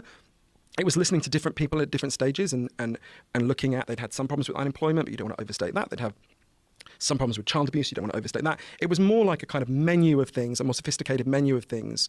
But the thing that they definitely showed in the Swiss model and in Portugal and in lots of other places I went to is compassionate treatment reduces addiction, right? And treatment understood in the broadest sense, because it reduces the pain